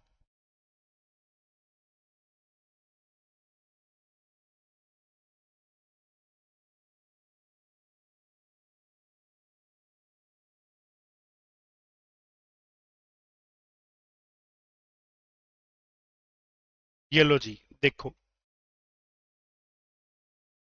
थोड़ी सी सरल भाषा मिलेगी इसमें। पहले अपन लाइंस पहचानते हैं, 1.1 से लग जाते हैं। Gender based discrimination is an important social issue. Gender based discrimination एक जरूरी सोशल इशू है, सामाजिक मुद्दा है, ठीक है। ये तो मैंने पहले भी बताया था, फिक्स किया हुआ है, 1.1 है। दैट रिलेटिव प्रोनाउन का यूज किया है, रेफर्स टू। डिस्क्रिमिनेशन का क्या मीनिंग है? Unfair treatment. डिस्क्रिमिनेशन का मीनिंग क्या है जी? अनफेयर ट्रीटमेंट है। Unfair treatment of people based on their gender, ठीक है। अनफेयर ट्रीटमेंट होता है लोगों के साथ बेस्ड ऑन देयर जेंडर। ये तुमने टॉपिक को क्या कर दिया जी? डिफाइन कर दिया, 1.2। यहाँ कोई भी बहुत हैवी सा वर्ड है नहीं, कॉमन कॉमन से वर्ड्स है, जैसे रेफर, अनफेयर ट्रीटमेंट। आगे कह रहा है इट मेनली अफेक्ट्स, ये 1.3 स्टार्ट हो गई। या मैं कह दूं डेफिनेशन को ही थोड़ा सा और ज्यादा क्लियर किया जा रहा है यहाँ पे। ये महिलाओं को मुख्य तौर पे क्या करता है? अफेक्ट करता है, एजुकेशन में, एम्प्लॉयमेंट में और सोशल लाइफ में, ठीक है। ये 1.3 नहीं है, ये 1.2 ही है, 1.2 ही है। थोड़ा सा और अच्छे से एक्सप्लेन किया गया है कि भाई महिलाओं के साथ ज्यादा हो रहा है ये, पढ़ाई में, रोजगार में या सामाजिक जीवन में। ये लो जी 1.3।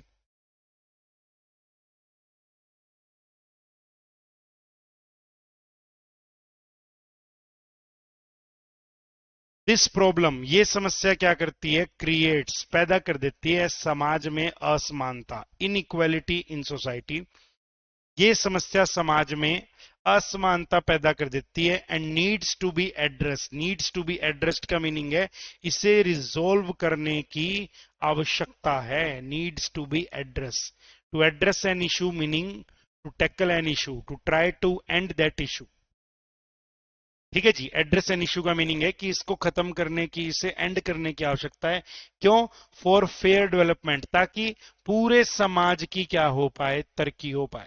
देखो हमारे देश को आगे बढ़ाना है तो हमें सिर्फ पुरुषों की ही डेवलपमेंट नहीं चाहिए, हमें फीमेल्स की भी डेवलपमेंट चाहिए, तभी देश आगे बढ़ेगा। तो वो यही बात कह रहा है कि भाई फेयर डेवलपमेंट अगर आपको चाहिए ना, तो आपको इस मुद्दे को क्या करना पड़ेगा, आपको इस मुद्दे को क्या करना पड़ेगा, अगर आपको फेयर डेवलपमेंट चाहिए तो आपको इस मुद्दे को टैकल करना पड़ेगा, इसके ऊपर बात करनी ही करनी पड़ेगी।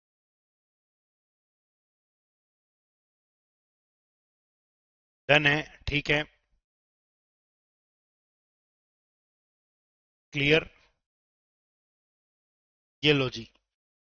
अब ये सिंपल लैंग्वेज है, 1.1 1.2 1.3 तुमने देख लिया, ये सिंपल लैंग्वेज है। और अगर मैं वर्ड लिमिट की बात करूं तो इंट्रो में वही 30 से 40 50 वर्ड्स तुम क्या कर रहे हो, यूज कर पा रहे हो, ठीक है।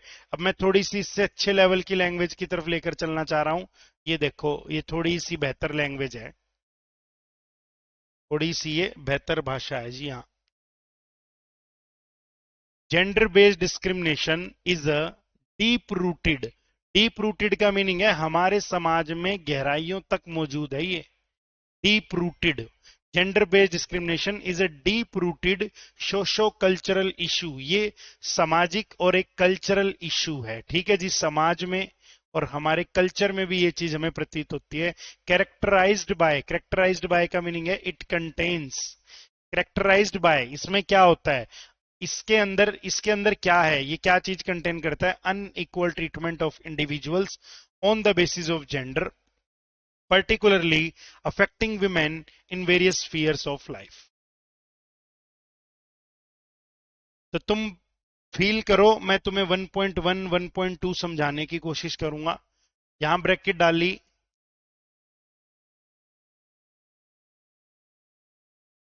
यहां ब्रैकेट एंड की, ये जनरल लाइन है। फिर तुमने करेक्टराइज्ड पे ब्रैकेट शुरू कर दी, और वेरियस स्फीयर्स ऑफ लाइफ मतलब डिफरेंट फील्ड्स ऑफ लाइफ, ये 1.2 है। 1.1 भी है हमारे पास, और हमारे पास क्या है जी, 1.2 भी है।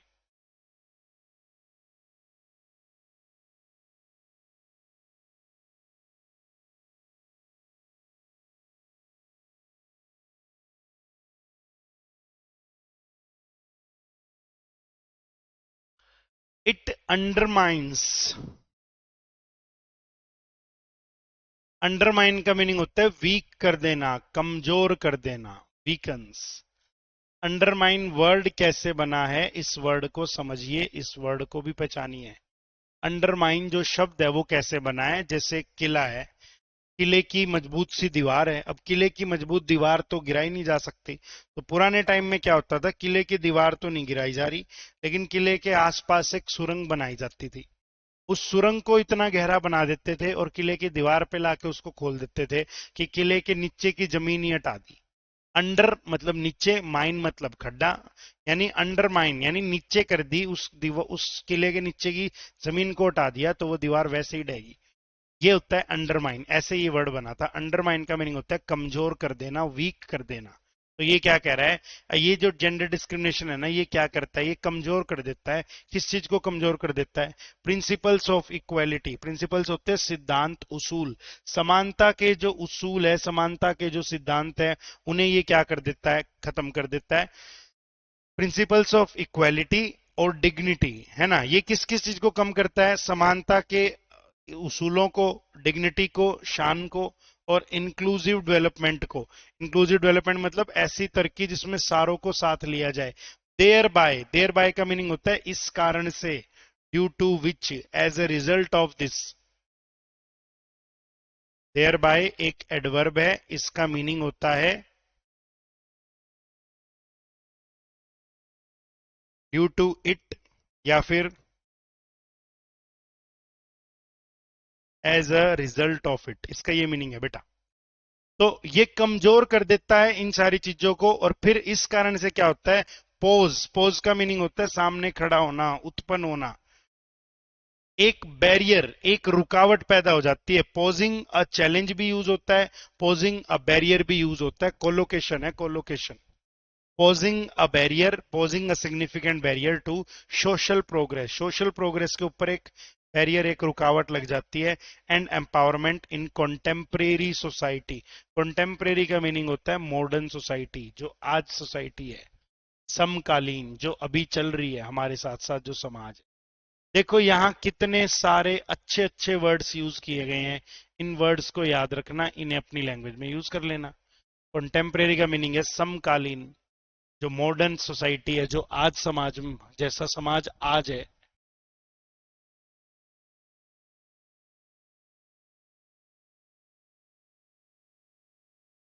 देखो कौन से अनकॉमन वर्ड है। एक तो डीप रूटेड, एक सोशो कल्चरल, एक कैरेक्टराइज्ड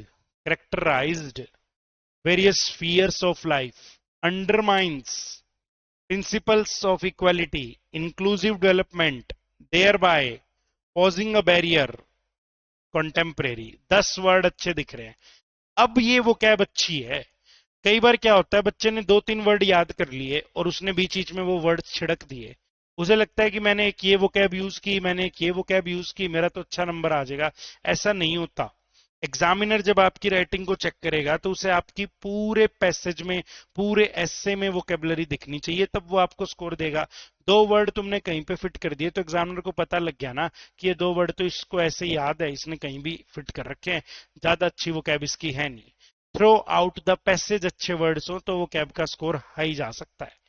यानी 1-2 अच्छे लेवल के वर्ड्स डालने से बहुत ज्यादा स्कोर नहीं आएगा। स्कोर तो आएगा उस वर्ड का आपको, ये नहीं है बहुत ज्यादा स्कोर आए। बहुत ज्यादा स्कोर के लिए आपको थ्रो आउट द पैसेज अच्छी वोकेबलरी, अनकॉमन वोकेबलरी एग्जामिनर को दिखानी ही पड़ती है। ठीक है जी, डन है। एक अभी अभी टॉपिक तुमने कौन सा पढ़ा है, जस्ट वुमेन एम्पावरमेंट वाले का इंट्रोडक्शन पढ़ा है। एक अपन ने अभी अभी इंट्रोडक्शन किसका पढ़ लिया जी, जेंडर बेस्ड डिस्क्रिमिनेशन वाले का पढ़ लिया। ये लो जी, रिजर्वेशन। एक और टॉपिक आपके सामने, आपकी स्क्रीन के ऊपर, रिजर्वेशन 1.1 बताओ, 1.2 बताओ और 1.3 भी बताओ। रिजर्वेशन के बारे में बताओ, बताओ क्या है। थोड़ा सा पानी पीते हैं इतने, बताओ जल्दी।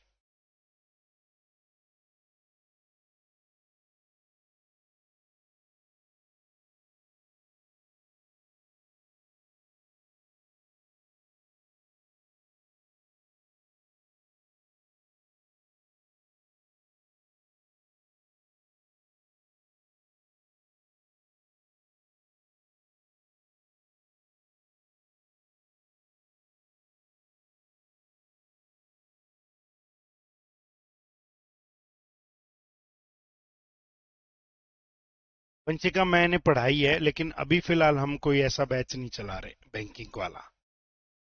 फिलहाल पढ़ाई है, फिलहाल नहीं चला रहे। फिलहाल ऑनलाइन ही चीजें चल रही हैं। ऑनलाइन में भी ग्रामर के बैच ही ज्यादा है, बैंकिंग में रीडिंग ओरिएंटेड है। तो ऑनलाइन में ऐसा कोई बैच नहीं है जिसमें रीडिंग की ज्यादा प्रैक्टिस करवाई गई हो। ऐसा बैच है नहीं। ऑफलाइन में थे, वो अब नहीं है।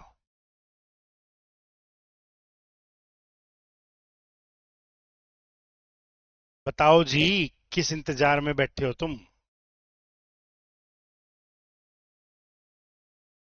तो कोमल, पहले तूने इसको डिफाइन ही कर दिया। तूने सीधा सीधा टॉपिक डिफाइन कर दिया, तेरी जनरल लाइन है कहाँ।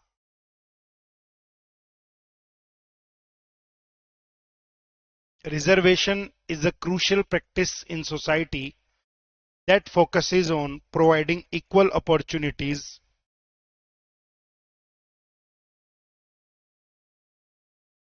to people, या ऐसे लोग जिनके पास संसाधन नहीं है, बैकवर्ड सेक्शन। ऐसा ऐसा नहीं, one of the heated topics in society ना, ये नहीं लिखना तेरे को। हाँ, द रिजर्वेशन इज अ की concept of the society, important concept, की कॉन्सेप्ट लिख सकते हो। डन है, लो देखें।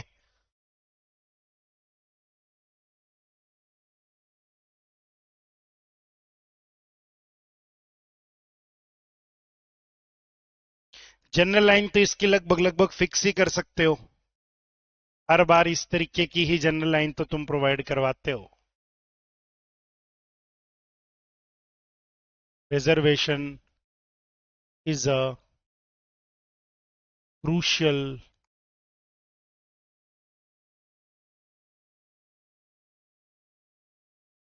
concept in this contemporary era। यानी modern era.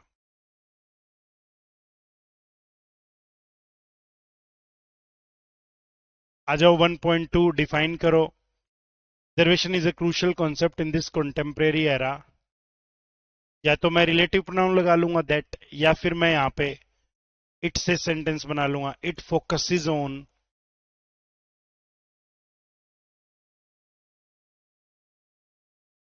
Providing equal opportunities to underprivileged people citizens, जिन्हें अधिकार समाज ने नहीं दिए हैं। 1.3, इसका सोसाइटी में क्या योगदान है, इसकी सोसाइटी में क्या जरूरत है। ये सोसाइटी में जरूरत है, जरूरी है, ताकि सोसाइटी की कैसी डेवलपमेंट की जा सके, इंक्लूसिव डेवलपमेंट। तुम्हें बातें समझ आ रही है कि कुछ कुछ वर्ड्स अब फिक्स होते जा रहे हैं, कुछ वर्ड्स हम फिक्स करते हुए चल रहे हैं, उन्हीं वर्ड्स से हम बना सकते हैं। तो यही होता है, चार पांच पढ़े और आपने उनका पॉजिटिव, और चार पांच एसेज पढ़े और आपने उनमें से वर्ड्स निकाल लिए, उसी एक फॉर्मेट को उठा लिया, उस फॉर्मेट से लिखने शुरू कर दिए। बेटा पॉजिटिव ही लिखना है, तुम कैसी बातें करते हो। रिजर्वेशन पॉजिटिविटी के लिए ही तो दिया गया है ना, कि समाज में सबको बराबर अधिकार मिले, तो पॉजिटिव ही लिखना है। नेगेटिव कैसे लिखोगे तुम इस चीज को। जो चीज हमारे संविधान ने प्रोवाइड करवा रखी है, जो चीज प्रैक्टिस में है, एक पार्लियामेंट्री प्रोसेस के थ्रू प्रैक्टिस में, आप उसके बारे में नेगेटिव थोड़ी लिख सकते हो। फंस जाओगे, नंबर कट जाएंगे आपके वहां, अगर आप ऐसे गलत लिखाओगे तो। The reservation system is an important policy in India that provides opportunities to socially and economically backward groups. देखो ये रहा, the reservation is an important policy in India, ये 1.1 है। दैट प्रोवाइड्स, ये 1.2 है, opportunities to socially and economically backward groups. अब 1.3 है, it helps them get education and job and reduces inequality in society। ये लो बन गया 1.1, 1.2 और 1.3।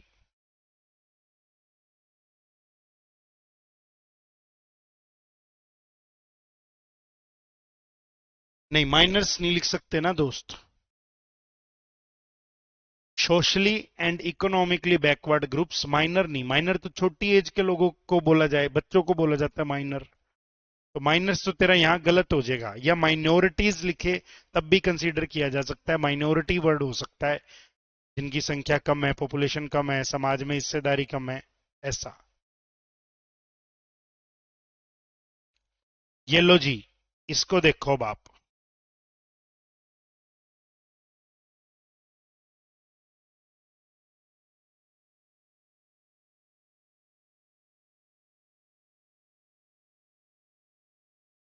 इसको देखो, बनाओ, जल्दी से बनाओ। द रिजर्वेशन सिस्टम, जो रिजर्वेशन का सिस्टम है, इज अ कॉन्स्टिट्यूशनल मैकेनिज्म। देखो अब अच्छी वोकेबलरी वाला मिलेगा। इसने क्या लिखा, वहां लिखा था इंपॉर्टेंट कॉन्सेप्ट, यहाँ इंपॉर्टेंट कॉन्सेप्ट नहीं, ये संविधान के जरिए दिया गया है ना। The reservation system is a constitutional mechanism. कितनी बढ़िया लाइन लिखी है, कॉन्स्टिट्यूशनल मैकेनिज्म। एक प्रोसेस है, संविधानिक प्रक्रिया है। कॉन्स्टिट्यूशनल मैकेनिज्म का मीनिंग एक संविधानिक प्रक्रिया है, डिजाइंड, जिसको डिजाइन किया गया है, बनाया गया है, टू प्रमोट सोशल जस्टिस, सामाजिक न्याय मिले, बाय एंश्योरिंग, क्या एंश्योर किया जाए, इक्विटेबल यानी equal representation of historically marginalised and disadvantage communities in education, employment and governance. ये जो लाइन है ना, ये 1.1 है। ठीक है जी, डिजाइंड टू से मैं शुरू कर देता हूं। ये डिफाइन कर रहा है कि इंश्योर किया जाए इक्विटेबल रिप्रेजेंटेशन, की समाज में हर वर्ग का रिप्रेजेंटेशन हो समाज में। ऐसा ना हो कि एक वर्ग को वंचित रखा जा रहा है। और किसे ये मौका दिया जा रहा है, हिस्टोरिकली मार्जिनलाइज्ड। हिस्टोरिकली का मीनिंग है जो हिस्ट्री से, इतिहास से मार्जिनलाइज्ड है। मार्जिनलाइज्ड का मीनिंग है, मार्जिन का मीनिंग क्या होता है, हम कहते हैं एक्स्ट्रा मार्जिन छोड़ रखा है पेज में। मार्जिन का मीनिंग होता है किसी को अकेला छोड़ना। तो मार्जिनलाइज्ड का मीनिंग है वो कम्युनिटी जिन्हें पीछे छोड़ दिया गया है, जिन्हें अवसर नहीं मिले, जिनका शोषण किया गया है, तो जो आपने ने लिखा था ना, economically, socially and economically backward class, उससे ज्यादा अच्छा, रिस्पेक्टफुल, बहुत ही प्यारा वर्ड है हिस्टोरिकली मार्जिनलाइज्ड। हिस्टोरिकली मार्जिनलाइज्ड, ये ज्यादा अच्छा वर्ड है, ठीक है ना। And disadvantaged communities, disadvantaged communities जिन्हें एडवांटेज नहीं मिला, कम्युनिटीज जिन्हें एडवांटेज नहीं मिला, कहां नहीं मिला कभी, पढ़ाई में नहीं मिला, रोजगार में नहीं मिला, यहां तक गवर्नेंस में भी नहीं मिला है। ये पूरी डेफिनेशन है जी, ये पूरी इस डिजाइंड से लेके इस गवर्नेंस गवर्नेंस तक इसने टॉपिक को डिफाइन किया है। आगे वो एक एंडिंग डाल रहा है।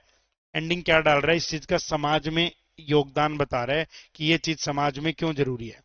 इट एम्स टू रिड्यूस, ये इस चीज का एम है कि कम किया जा सके, क्या कम किया जा सके, स्ट्रक्चरल इनइक्वालिटीज, स्ट्रक्चरल इनइक्वालिटीज, जो हमारे सामाजिक ढांचे में असमानता है उसे कम किया जा सके, और सपोर्ट दिया जा सके, and support inclusive national development, और सपोर्ट किसे किया जा सके, इंक्लूसिव डेवलपमेंट। इंक्लूसिव डेवलपमेंट तो 3 बार पढ़ लिया आपने। इंक्लूसिव डेवलपमेंट का मीनिंग ऐसी डेवलपमेंट जिसमें सभी को इंक्लूड करके चलना है, किसी को पीछे नहीं छोड़ना, सभी को इंक्लूड करते हुए चलना है। तो इसमें कितने अच्छे अच्छे वर्ड्स डाले गए हैं ना, नहीं लगता तुमको? इसमें कितने अच्छे वर्ड डाले गए हैं। कॉन्स्टिट्यूशनल मैकेनिज्म यानी संविधानिक प्रक्रिया, क्या बोलते हैं उसको, प्रक्रिया, प्रक्रिया हिंदी का वर्ड ध्यान नहीं आ रहा, संवैधानिक प्रक्रिया है ना, constitutional mechanism. Historically marginalised community, जो इतिहास से, जो सालों से जिनसे अवसर छीन लिए गए, जिन्हें अवसर नहीं दिए गए, हिस्टोरिकली मार्जिनलाइज्ड कम्युनिटी, ठीक है जी। एंश्योरिंग इक्विटेबल रिप्रेजेंटेशन, कितने बढ़िया बढ़िया वर्ड डाल रहा है ना। इंक्लूसिव डेवलपमेंट, इसका एम है स्ट्रक्चर्ड इनइक्वालिटीज को खत्म करने का। तो भैया जी, आपको समझ में आया कैसे हमने बनाया है, कैसे हमने बनाया है। अच्छी वोकैब अब समझ में आ रही है, अब इस अच्छी वोकैब को आप कर पा रहे हो, क्योंकि अब आपको कहीं ना कहीं फॉर्मेट की अंडरस्टैंडिंग होगी, कहीं ना कहीं आपको ग्रामर की अंडरस्टैंडिंग हो गई। हाँ तो कोई बात नहीं अन्नू, 7 जन्म में भी ऐसा लिखने को ना आए, लेकिन इस लैंग्वेज को तो देखना पड़ेगा। लैंग्वेज से तो फेमिलैरिटी बनानी पड़ेगी। मान ले पेपर में यही आ गया, तो तेरे को तो लाइनें याद है, तो तू चिपका दियो लाइंस तेरी। तो 7 जन्म में लिखना ना है ऐसा नहीं है, लिखना आ जाएगा। लिखना कैसे आएगा, रीडिंग से आएगा, रीडिंग करेंगे तो आएगा, इसलिए रीड कर रहे हैं आप। आ जाओ एक और पढ़ते हैं, आज ये एक ही करेंगे और कल करने वाले हैं। हमने लिखा है कास्ट सिस्टम, है ना जी, कास्ट सिस्टम। बताओ 1.1, 1.2, 1.3। Caste system, cast system is a crucial socio issue in society, या सोशो इशू लिख दे, सोसाइटी की जरूरत ही नहीं है। Cast system is a crucial issue, crucial topic. Cast system is a crucial topic in society. Caste system में क्या होता है, कास्ट सिस्टम में होता है जहां कुछ लोगों को बेनिफिट्स या रिस्पेक्ट मिल रही है। क्यों मिल रही है जी, उनके बर्थ एक कम्युनिटी में हुआ है, इस कारण से, बस बिना मेरिट के। ऐसी कुछ बातें हम बता सकते हैं।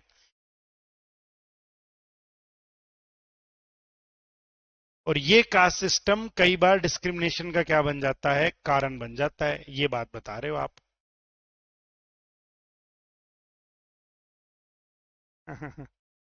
ठीक है, ये लो लिखते हैं आप एक बार।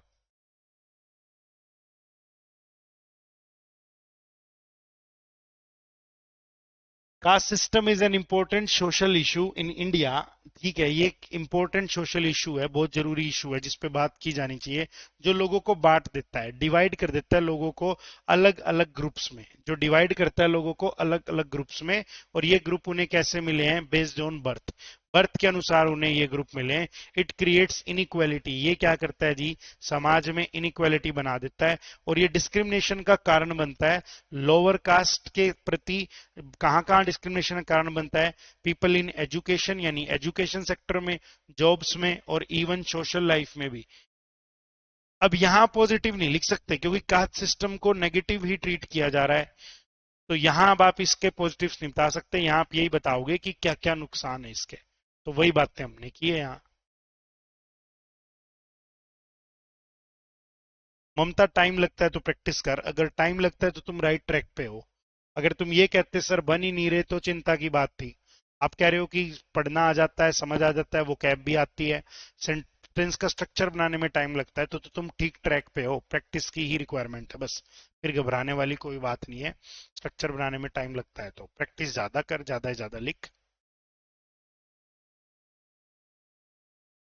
तो देखो क्या है, हमने पढ़ लिया, ये सिंपल सी वो कैब है, बेसिक वो कैब है, B2 लेवल तक की वो कैब है, इसमें कोई बहुत हाई फाई अच्छा वर्ड मेरे को नहीं नजर आता। नेक्स्ट देखते हैं, थोड़ी सी अच्छे लेवल की वोकेबलरी देखते हुए पढ़ो इसको क्या कहता है ये देखना। The cast system is deeply एंट्रेंस्ड, deeply एंट्रेंस्ड, अभी पीछे भी तो आपने पढ़ा था डीप रूटेड, पीछे भी तो अपन एक वर्ड पढ़ा था ना डीप रूटेड, की जो गहराई से मौजूद है, जड़ों में मौजूद है, तो अपन एक वर्ड बनाया था डीप रूटेड। अब यहाँ एक बहुत ही अच्छा वर्ड देखने को मिल रहा है, डीपली एंट्रेंच्ड। एंट्रेंच्ड, बेटा एंट्रेंच का मीनिंग क्या होता है? देखो ट्रेंच एक वर्ड होता है, ट्रेंच, ट्रेंच एक वर्ड होता है। ट्रेंच बेसिकली क्या बोलते हैं? ट्रेंच एक खड्डे को बोलते हैं, जमीन में जो खड्डा है। जनरली आपने मूवीज में ऐसा देखा होगा। तो बेसिकली क्या है भाई, मान लो यहाँ एनिमीज हैं, यहाँ शत्रु हैं, और कुछ लोग यहाँ से फाइट कर रहे हैं, यहाँ से तीर चला रहे हैं। तो ये जो नीचे वाले लोग हैं ना, इनकी पोजीशन स्ट्रोंग है, तो इनके तीर तो सीधे सीधे जाएंगे, इनके तीर लग जाएंगे। तो ट्रेंच का तो मीनिंग होता है एक खड्डा। इस जगह को एलिमिनेट कर पाना, रिमूव कर पाना इन फौजियों को मुश्किल है, इन सैनिकों को रिमूव कर पाना यहाँ से मुश्किल है, क्योंकि एक स्ट्रॉन्ग पोजीशन में है, दसे हुए हैं नीचे। तो एंट्रेंच का भी मीनिंग वही होता है, वर्ब बना रखी है, एन यहाँ पे ईएन लगा के एक वर्ब बनाई है, ट्रेंच एक और वर्ड था। तो एंट्रेंच्ड का मीनिंग है कोई ऐसी चीज जो समाज में मौजूद है और उसको निकाल पाना बहुत ही ज्यादा मुश्किल है। कोई ऐसी चीज जो समाज में मौजूद है और उसे निकाल पाना बहुत ही ज्यादा क्या है जी, मुश्किल है, बहुत ही ज्यादा चैलेंजिंग है, ये होता है एंट्रेंच। तो देखो इसने क्या बता रखा है, कह रहे the cast system is a deeply एंट्रेंस्ड socio historical structure. ये जो कास्ट सिस्टम है ये डीपली एंट्रेंस, धसा हुआ है समाज के अंदर, सोशो हिस्टोरिकल स्ट्रक्चर है दैट स्ट्रेटिफाइज सोसाइटी, जो क्या करता है सोसाइटी को स्ट्रेटिफाई कर देता है, बांट देता है, डिवाइड कर देता है इनटू हेरार्कल ग्रुप्स। हेरार्कल ग्रुप्स का मीनिंग है जहां पावर्स को क्या किया जाता है, डिवाइड किया जाता है। हेरार्कल ग्रुप का मीनिंग क्या है भाई, एक अथॉरिटी वाइज पावर को बांटा गया है। समझ रहे हो आप? अथॉरिटी वाइज, जैसे मान लो पुलिस डिपार्टमेंट में आप बात करें कि डीजीपी बड़ी अथॉरिटी है, उनके बाद में एसपी साहब हैं, फिर कौन है जी, डीएसपी मान लिया आपने, फिर कौन है जी, इंस्पेक्टर साहब हैं, फिर कौन है जी, सब इंस्पेक्टर साहब हैं, फिर कौन है जी, एएसआई है, फिर कौन है भाई, हेड कांस्टेबल या हवलदार वाली पोजीशन है, फिर कौन है, फिर कांस्टेबल है।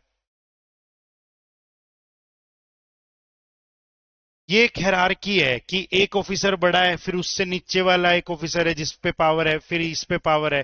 डीजीपी के पास इन सब की कमांड है, एसपी साहब के पास इन सब की कमांड है, डीएसपी साहब के पास इनकी है, इंस्पेक्टर साहब के पास इनके ऊपर पावर है, एसआई साहब के पास इनके ऊपर है, एएसआई साहब, ऐसे। ये होता है हायरार्की। ये क्या होता है जी? हायरार्की होता है, हायरार्की। जैसे घर में भी तो है, हमारे से ऊपर हमें कौन डांट देती है? हमारी माता जी डांट देती है।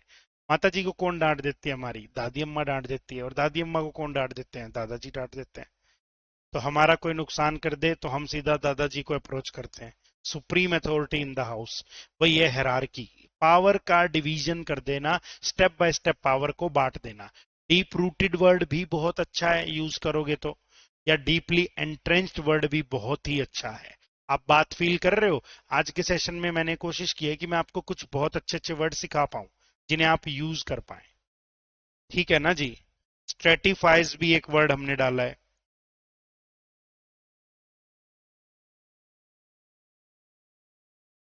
तो ये कह रहा है ये कास्ट सिस्टम डीपली एंट्रेंस्ड है। कहाँ एंट्रेंस्ड है? सोसाइटी और हिस्टोरिकल स्ट्रक्चर में। ठीक है, ये एक जनरल लाइन है 1.1। आगे डिफाइन कर रहा है कि ये क्या होता है। ये समाज को पावर वाइज ग्रुप्स में बांट देता है, और ये ग्रुप्स कैसे मिलते हैं? बर्थ से ही मिलते हैं, रेदर देन मैरिट, जन्म से ही मिलते हैं, ये मैरिट के आधार पे नहीं मिलते। It continues to perpetuate social inequality. इसका समाज में क्या जगह है? कह रहे ये लगातार कंटिन्यू जारी रखता है। परपेचुएट, परपेचुएट का भी मीनिंग है कंटिन्यू। ये लगातार बनाए रखता है, क्या बनाए रखता है? Social inequality. और restrict equal access, equal access तक पहुंच ही नहीं जाने देता, अपॉर्चुनिटीज तक पहुंच नहीं हो पाती। देयर बाय, इस कारण से ये कैसा एक्ट करता है?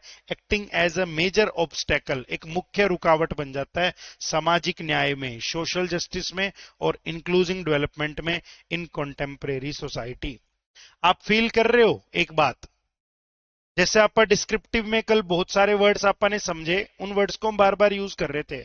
आइडिलिक ब्यूटी, सिनिक व्यूज, है ना, लश ग्रीन एरिया, ऐसे कुछ वोकेबलरी है 10-15 जो डिस्क्रिप्टिव में यूज हो रही थी। इन द सेम वे यहां भी कुछ वोकेबलरी है, 10-15-20 वर्ड है जो हर बार क्या होने वाले हैं? यूज होने वाले हैं हर बार।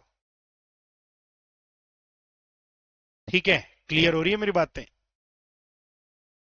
तो कहने का तात्पर्य यही है कि जब आपको लिखना आ जाए, लिखने का स्टाइल आ जाए, तो आपको वोकेबलरी के ऊपर काम करना चाहिए ताकि आप एक एडवांस राइटर बन पाए। हाँ, ट्रेंक्विल भी कल हमने पढ़ा था, सूथिंग भी कल हमने पढ़ा था, और हमने एक वो भी तो पढ़ा था ना, कैप्टिवेटिंग लैंडस्केप, इमर्सिव लैंडस्केप, जिसने आपको डुबा लिया, सीरीन एटमोस्फेयर।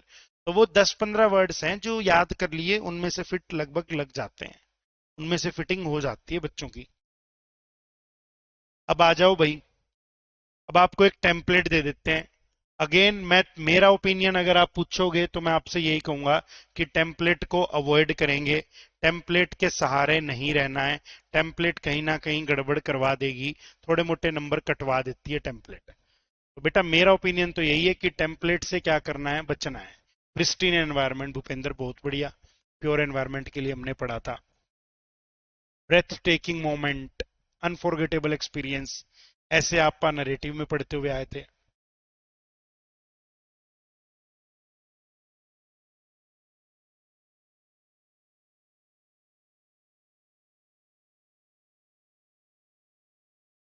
डन है, क्लियर है आपको ये बातें? देखना जी, मैं यहां पे लिखता हूं।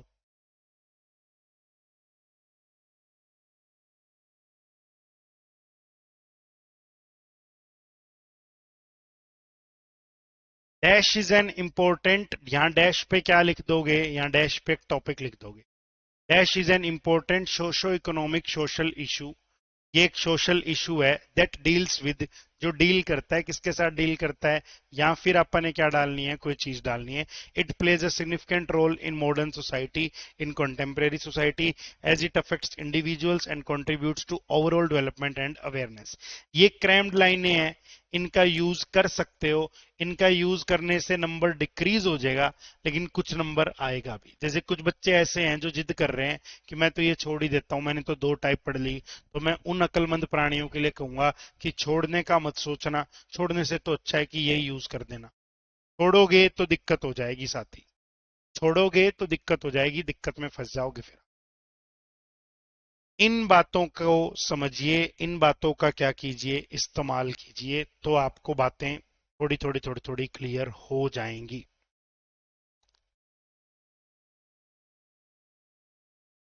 तो आज मैं इतना ही करवाऊंगा, यहां से आगे मैं कल करवाऊंगा। आज के सेशन में मैंने क्या शुरुआत कर दी है तुम्हारे साथ? आज के सेशन में मैंने तुम्हारे साथ स्टार्टिंग की है एक्सपोजिटरी एस्से की। एक्सपोजिटरी एस्से के मैंने इंट्रोडक्शन लिखवाए हैं। अब क्या करेंगे? कल भी आपका कुछ एक्सपोजिटरी एसेज के इंट्रोडक्शन पढ़ेंगे, इंट्रोडक्शन लिखेंगे, सीखेंगे, और कल हम बॉडी फॉर्मेट के ऊपर भी बात करेंगे। तो जिनको आज आपा ने पढ़ा है, इनके बॉडी फॉर्मेट भी समझेंगे, बॉडी भी इनकी लिख कर देखेंगे, और कुछ एक इंट्रोडक्शन आपा और पढ़ेंगे ताकि हमें अंडरस्टैंडिंग बन जाए। ठीक है जी?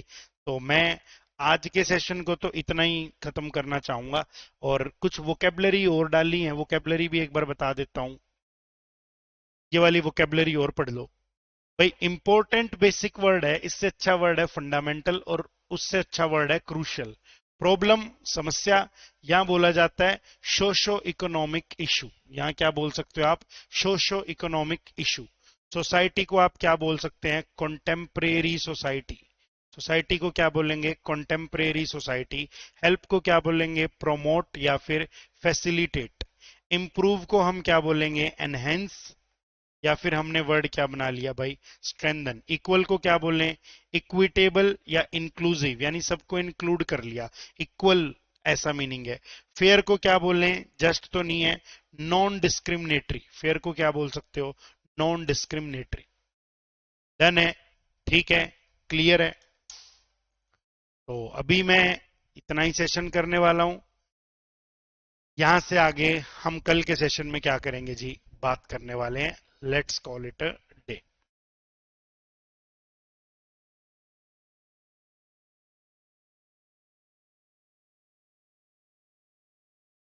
बेटा वोकैब बार बार रिवाइज कर, रट्टे कम लगा, अंडरस्टैंडिंग बना, रूट वर्ड समझ। और वोकैब को वही है, एक वर्ड तुमने किया, उसके तुम्हें जितने सिनोनिम पता है वो सिनोनिम तुम वहीं पे ऐड कर लिया करो, कॉपी में लिख लिया करो। एक वर्ड जैसे ही याद आए उसके सारे सिनोनिम अपने दिमाग में क्या कर लिया करो? इंक्लूड कर लिया करो, ताकि तुम बना पाओ। ठीक है। वो कैब की क्लास अभी देखते हैं, या तो आपको लाइव मिलेगी या फिर मैं आपके बैच में रिकॉर्डिंग डलवा दूंगा वो कैब की क्लास। लेकिन अब वो कैब के ऊपर भी हम आज से क्या करने वाले हैं? काम करने ही वाले हैं।